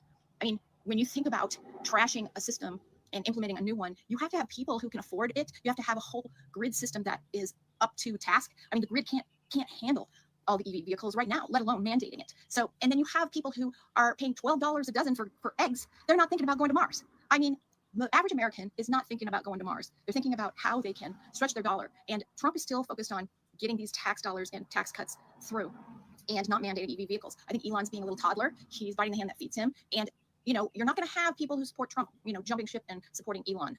We didn't vote for Elon. We voted for Trump.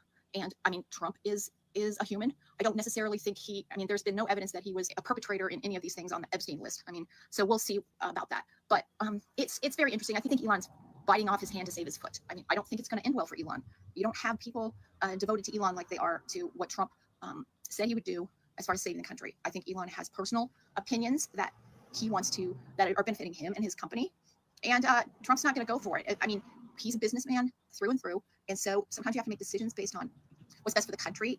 And it might sacrifice some friendships because of it. So anyway, that's my opinion. I'm a middle of the road person like most people. I'm just a moderate in all ways. I just want the country to be better economically. And I don't. This is a good point. This is a very good point. I've seen some affordable EVs. It's the charging that's questionable for me. Yeah, be honest with you, America don't have a lot of EV charging stations. And it's you're lucky if you get one every 200 miles or so. That's something that's been a big problem. That's one of the things that Biden wanted to do with his whole infrastructure bill, was build a bunch of EV stations as well.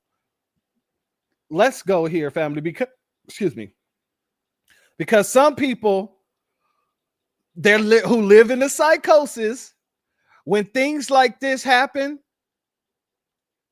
they have to create a narrative in order to help them process what's going on. So a lot of these MAGites, instead of looking at it for what it is, two egotistical idiots going head to head, they're trying to create a narrative to preserve the process, the thoughts that they had on the situations prior. So you got a lot of people running around here trying to say, hey, this is a psyop. They're just doing this in order to,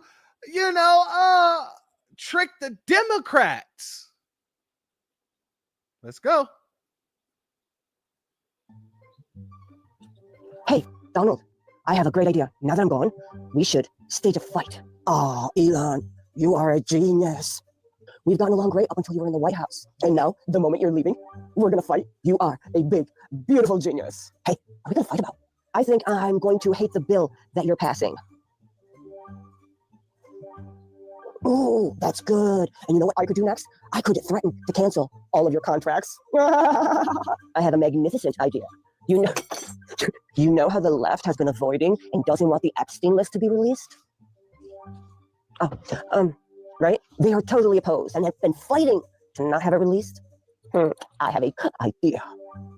I'm going to tell everyone that you're on it. Oh, dude, they're going to believe it. Oh, Elon, you're a genius. The entire left will believe it, and they're going to fight to have it released, even though they've had it up until now and never have. We silently do as we want. Then the left will want to release it. Yes, we are totally doing this. Caroline? Family, that it doesn't end there. It's like a talking point that was pushed out. Trump and Elon are literally orchestrating a public psyop to con the Democrats into supporting spending cuts and releasing the Epstein files. Y'all stop burning down those Teslas real fast. Here's another one. As this whole Elon Trump beef seemed staged for the masses to think that they're actually beefing, when in reality they're probably not. I think this whole thing is staged since Elon's leaving the White House to help Elon's businesses get back on track. Dude, those guys are so smart. They're manipulating people. And they know the people in Congress that aren't on their team are also dumb. And they're manipulating them. I think this is all just a big sham to get Elon's business back on track, to get him back in good grace with the left, and to get some sort of bills paid or start some shit to distract from something. But this is all staged. There's no way these two grown, intelligent, successful men are beefing like high school girls on the internet. It's not happening. I don't know. I'm just putting it out there. What do you think? In the comments, put down what you think is going on. You think this shit is real? I doubt it, bro. Tell me what you think is going on and why. Share it with them and see what they say. Well, let's see what the family feels. I got a sister over here, my New Orleans sister. Shout out to her. Let's see what she has to say about it. Don't you tell them that you broke us and you tricking. Tell them that, since you like to tell everything. But you a fiend, though. Why you ain't telling that? That cash spend different. What you, I see you got that dollar bill on the side of your face. What you about to do with that dollar? Huh? Exactly. Why you on here running off at the mouth? You been a bird. I had my hand out, been feeding you, because I knew you was a snake and it was time for me to cut that grass. And that's cool, though. That's cool. Bro, never that. Been papered up. Fuck you time out. Been out here. Well respected. You ain't gotta check it. Huh? Right. Yeah. I'm ready to get active, bro. You know what it is with me? I'm a man. Very much a man. Huge man. You know. Very much a man. Huge man. You know. So, family, it's not just the tethers whose reality is getting, who reality is hitting. It's not just the illegals who reality is hitting. It's not just the Magites who reality is hitting. But family, the reality is hit the so-called Native Americans, aka Putin's Mexicans, just as hard. I said this once before, and I said it with my full chest. when we speak up for who we truly are on this landmass, you will see everyone get on code and start saying the same damn thing about what we say. So let's get over here. Let's get over here to this Siberian, this so-called Native American, Putin's Mexican. Let's get on over here. We got some straightening to do. Let's go. Now, family, her original video she took down. And her original video, she was basically saying how she read a book and how Black Americans claiming to be the Native American was predicted by whoever wrote the book that she was reading. And she says something along the lines, and I'm just paraphrasing because I don't remember the full video. She took it down and I tried to put it up. She says something along the lines that an oppressed people, once they're oppressed for so long, they start losing who they are and try to take on the identity of someone else. And she's trying to make it seem like that's what happened with us. Well, today here, right here, before we get up off of here, we're going to prove that that's false. Guys, so I quickly do want to apologize. I have now, after reading through a lot of comments, I have definitely come to the understanding that my term of using settler within my language to address Black Americans was definitely not factually correct, and it was actually very disrespectful to the Black American community, especially to the African American community who are descendants of the slave trade, the transatlantic slave trade. It was in no way my intention to ever bring disrespect. I'm still learning a lot of things. I do know some things, but that doesn't mean I know everything, and that doesn't mean that I'm going to allow my ego to get in the way when I have made a mistake. I did make a mistake. I'm very, very Salute to Willie Boney. Thank you for being here, family. sorry for that. That was not an accurate description of the history, and that didn't accurately represent what happened within the Americas. Some people have given me some books to read, and I'm going to take the time to read those books. And someone also mentioned a new term that is being used to describe those that are of slavery descent and to describe those from the Caribbean descent. I guess in the end, I didn't do a good enough job at disclaiming a lot of things, and I didn't phrase my words in a correct way. And for that, I do apologize, and I want to honor the voices that have told me that this is disrespectful. Because if I were to... Okay, I'm not going to play the full apology video. It's 10 minutes long. You basically get why she's apologizing, because she said some stupid stuff. This is what's happening, though. This is why she apologizing. In this article I read a while back. Well, hello there. Guess what you can't claim? To be the original inhabitant of the world. How about that? We don't have to claim a landmass. Now, while this sister is reading her down, notice what this says here. They found me, guys. Should I feel honored? This is a very small portion of the Black American community. They do not represent all Black Americans. This is a cult. This is why she apologized. We were here first. How about that? Be encouraged, my brothers and sisters. You don't have to claim. Even though this group is small, we need to take this threat seriously. Unfortunately, otherwise, it can potentially sting balls into a bigger issue. I think she meant to put steamroll, but okay. If it grows, this can be very dangerous to the Native American identity. Why is that? Why would it be very dangerous to the Native American identity if our information gets out to the world? Let's let her continue. Individual land masses. You can claim the entire earth. We are indigenous to the earth. How about that? You like that? And unlike you, we don't share common ancestors with the rest of the world. And by ancestors, I mean Neanderthals and Denisovans. We're 100% Homo sapien, homegrown. So have fun with the landmass of America. I could care the fuck less. 10 out of fucking 10. So let's get into all the information that people are finding out. I want to make sure we get through this. Let's go. DNA test back today.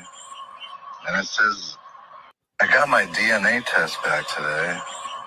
And it says, I'm most notably connected, or my DNA is most notably connected to Chief Pontiac of the Ottawa Indians, or Native Americans.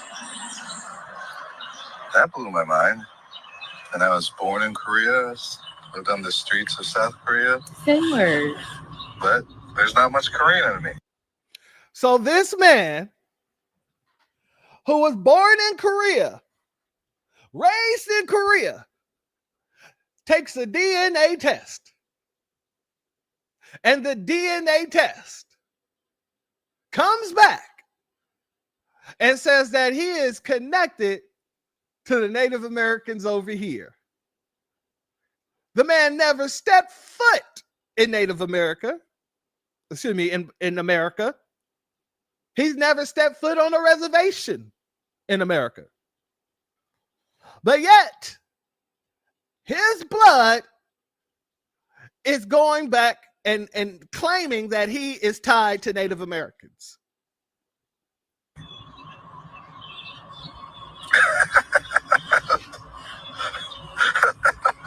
How is that even possible?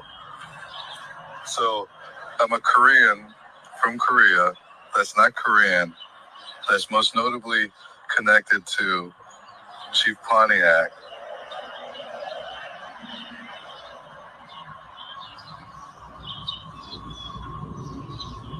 How is that even possible? Someone explain it. I will gladly explain that to you, good sir. And I will explain it in great detail for you so that, matter of fact, I'm going to hold your hand with a napkin in between it when I walk you through this. Let's go here, family. Why is it that the Korean does a DNA test and it tells him that his DNA goes back to Native Americans? Okay.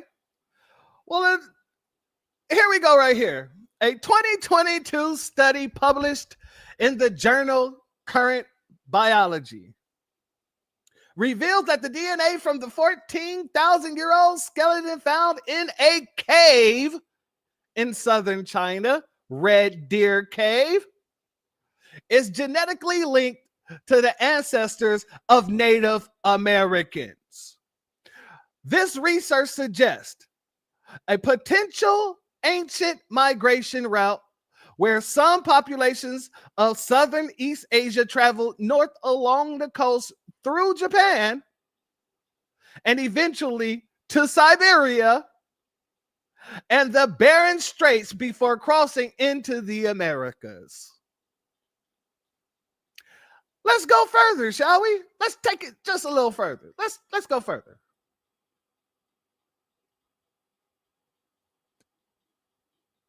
Native Americans may be able to trace their origins back to southern China, a new study suggests. Researchers say that ancient human fossils found in a place called Red Deer Cave in southern China's Yunnan province belong to an extinct maternal branch of humans, which Native Americans may have descended from. You're looking at a picture here of the excavation, the discovery. Family, that's the cave. So when we say Neanderthals, cave dwellers, they're the exact same as the cave dwellers on this side. They're the exact same as the Neanderthals on this side, the knuckle draggers over here. It's starting to click, ain't it? Why they gave them the Native American title and then start accepting $5 natives, and none of them look like the Aboriginals in the land. Let's get back to their cave. Discovery was made by sequencing the genome of the fossils, which are around 14,000 years old. Scientists compared the fossil's genome to that of other people from around the world. The experts found that the bones belong to an individual whose ancestry appears to have a link to the East Asian origins of Native Americans. So this is kind of like the anthropology version of the 23andMe surprise, I guess, right? The team says this shows some people in Southeast Asia traveled north along the coast of China through Japan. Eventually, these intrepid humans reached Siberia before crossing the Bering Strait between Russia and Alaska. Scientists believe they were the first people to arrive in the New World. The team now wants to sequence more ancient human DNA by using fossils from Southeast Asia, especially ones that predated the Red Deer Cave folks. So the research is ongoing. All right. So now we know exactly what it is. These folks are also cave dwellers. They are also cave men and women. These folks are also Caucasus of the Caucasus. It might not be the Caucasus Mountains, but they're dwellers of the caves, just like their brethren, their Neanderthal brethren, the Nabisco. Ladies and gentlemen, we done broke the mold. We done cracked the case. Really? But was it really such a case? Because we've been saying that they wasn't natives. As a matter of fact, when you go here to this article here, and this is literally, matter of fact, the Museum of Native American History. Okay? Bentonville, Arizona. So that's where this article is. Now let's get back over here. Chinese scientists find DNA link with Native American ancestors in Yan'an Cave. Researchers have identified the remains of a person closely related to the ancestor of Native Americans in a cave in southern China, according to the new study. Professor Su Bing of the Kunming Institute of Zoology in Yan'an and lead author of the study published in the international peer-reviewed journal. Excuse me. Give me 1 second. Okay. Internationally peer-reviewed journal. I have to remind for a second. Current Biology on Thursday said it was the first sequencing of ancient DNA from East Asia, dating to when modern humans immigrated to America about 14,000 years ago. So they know this too, family. This is from their study. But I'm going to show you even more evidence that people knew and know who the hell we are. Let's go here, family. This is PBS. This is PBS. To the United States, number of sub-Saharan Africans who willingly migrated to the United States in the decade between 1990 and 2000 was larger than the total number of Africans shipped directly to the United States over the course of the entire transatlantic slave trade. Did y'all hear that, family? The number of Africans who immigrated to America since the 1960 has outnumbered the amount of people who was brought here during the transatlantic slave trade. I'm going to let them say it one more time. To the United States, number of sub-Saharan Africans who willingly migrated to the United States in the decade between 1990 and 2000 was larger than the total number of Africans shipped directly to the United States over the course of the entire transatlantic slave trade. So, yeah, basically they're saying that we were already here. We were already here. Let's go here. Remember when I showed y'all the voyage list? Where it shows that only 360 64,798 Africans was brought to the mainland North Americas from 1505 all the way to 1875. We're going to go a little bit deeper on that too. Let's get over here to Dr. Eltis, who works with slavevoyages.com. One of the features of slavevoyages.org since about 2019 has been a separate database on that traffic. So we've now got actually more voyages in the inter-American slave trade database than we've got in the transatlantic slave trade database. Now, these voyages, of course, were much smaller. Sometimes it was just one or two people as captives. But typically, you would have maybe up to 100 or more individuals taken from Jamaica and taken down to Cartagena. And most of them, of course, ended up ultimately in the silver producing regions, because the traffic took them not only to Cartagena, but across into the Pacific, and then a separate voyage down to what is now Peru and Bolivia. And that, the facts are there. I mean, the data is there. We have close to 40,000 voyages now, sailing, operating in the inter-American database. So it's just that people haven't taken on board what the implications of this movement amount to. And what follows from that too is the fact that the main driver of the slave trade was probably not sugar at all, but silver, ultimately, coming from what is now Mexico, as well as Peru, and also gold coming from Brazil. And if you look at the data, you can see that the value of gold and silver output was always much greater than the value of sugar.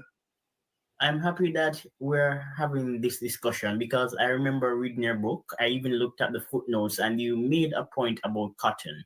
So cotton is now the crop in historical research. How important was cotton? It was critically important in the 19th century, but it was not in any sense dependent on the slave trade. The striking demographic fact about the Americas is that the black population of the US, which of course amounted at the time of the Civil War to something like 4 million people, those people did not come from Africa.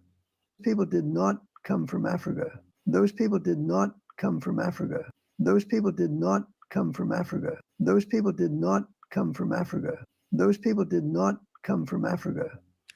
They came as a result of natural population growth. Yeah. The slave trade to the US was shut down largely in 1807, not completely, but largely. So if you look at the census data for the US in 1870, which is when black people were finally included, you'll find almost no Africans. They were, of course, native African Americans. And now these voyages, of course, were from Africa. They came as a result of the US in 1870, which is when black people were finally included. You'll find almost no Africans. They were, of course, native African Americans. Native Black Americans. I'm not going to say Native African Americans. If we were native here, we were the Africans. But this man is sitting here saying it with his full chest. These folks were not African. They were native here. What is there to argue? And that's not something that people have taken on board. Exactly. So, family, everything that we've been saying is coming to fruition. As we speak it, so shall it be. All of these folks are getting hit in the head with a dose of reality. And the dose of reality is hitting harder than the immediate ABK that's been going on. I want to end with this, family. I know Jason Black is about to start up, so we're not going to go too much longer. But I want to end here. Hold on for a second. Let me pull this down here.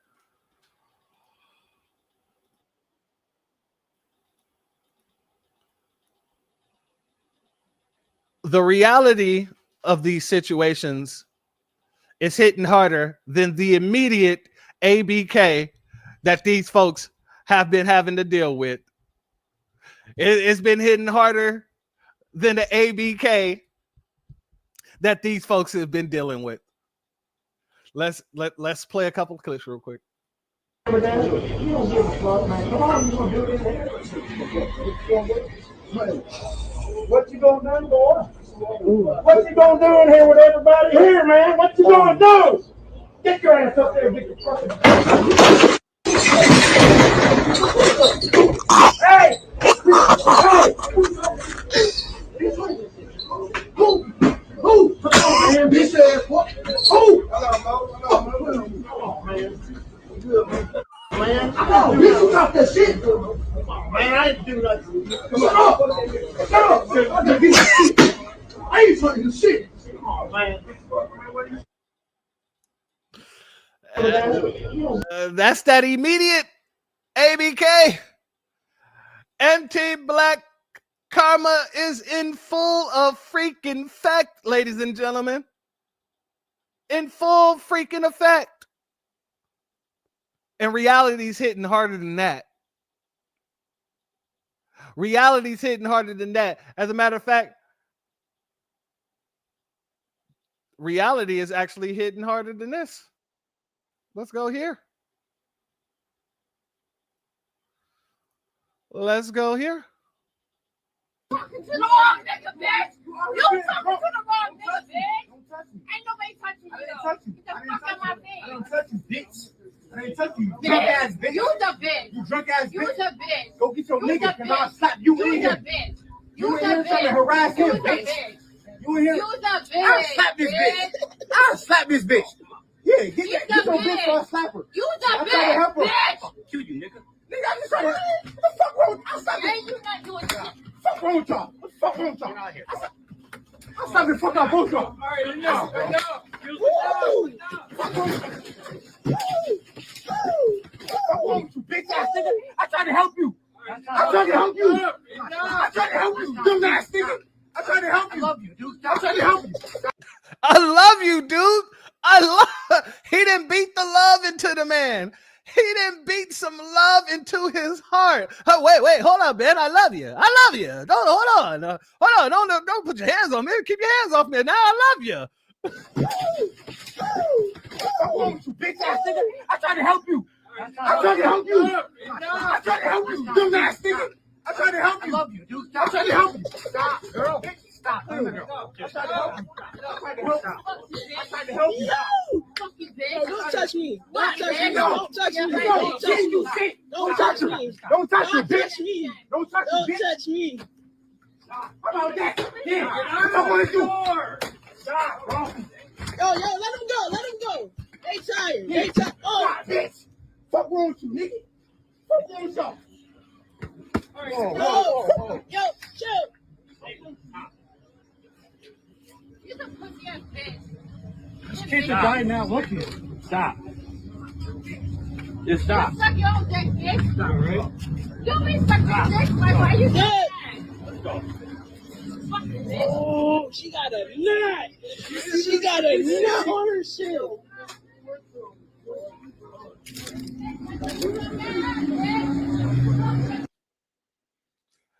Family, reality's hitting people harder than that. And for one, I'm just going to throw a little bit of caramel on this popcorn. Just a little bit of caramel. I'm going to treat myself. And I'm going to kick my feet up and continue to watch the show. As we should. As we should. Salute the maneuver. Thank you for being here, family. Yes. Instant karma. These people are finding out. See, y'all could be all online. The Nick Fuentes's, the Matt Walsh's, the Tim Pools. They could be online convincing y'all that y'all could go out here and say the N-word with impunity. But they're not the ones that's out here in these streets, are they? You see, they stay where they stay. They stay behind some gated fence some damn where. They're not the ones who's testing the waters with this nonsense. That's your jobs, apparently. And because you thought that sugar is sweet, well, it is, excuse me. You thought shit was like sugar and it would be sweet, and it isn't. That ABK is coming back around your way, fast and furious. I love it. I love it. Continue. Because you're going to learn today. You're going to learn today that reality hits pretty damn hard. Pretty damn hard, especially when you antagonize it. But if you're not subscribed, go ahead and hit that subscribe button along with the notification bell so you'll be notified whenever videos like this drop. Please make sure you're hitting that like and share button so we can beat up the algorithm. Make sure we get this message out to the ears they need to hear. And if you have not done so yet, please click the link in the description. Go to change.org and put your signature on the petition for reparations. And with that being said, family, I hope you got whatever you need to enjoy the show. Because for the longest time, these folks have been literally showing us their ass. All of them. From the tethers to the Hispaniards, the illegals, to the politicians, to the Native Americans, all the way back to the Nabisco. It's all disrespect. And guess what? That HBK is coming their way and they can't get away. And I love it. And I love the fact that there's people around to document it. I love it. And I hope you're enjoying it too.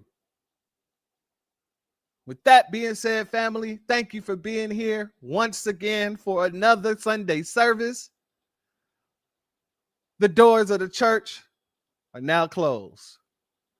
Peace, family. My grandfather built this country, man. He fought wars for it. And most places he went wouldn't let him sit down and get a cup of coffee. I can't even catch a cab in New York. You know, it doesn't matter how many degrees I get.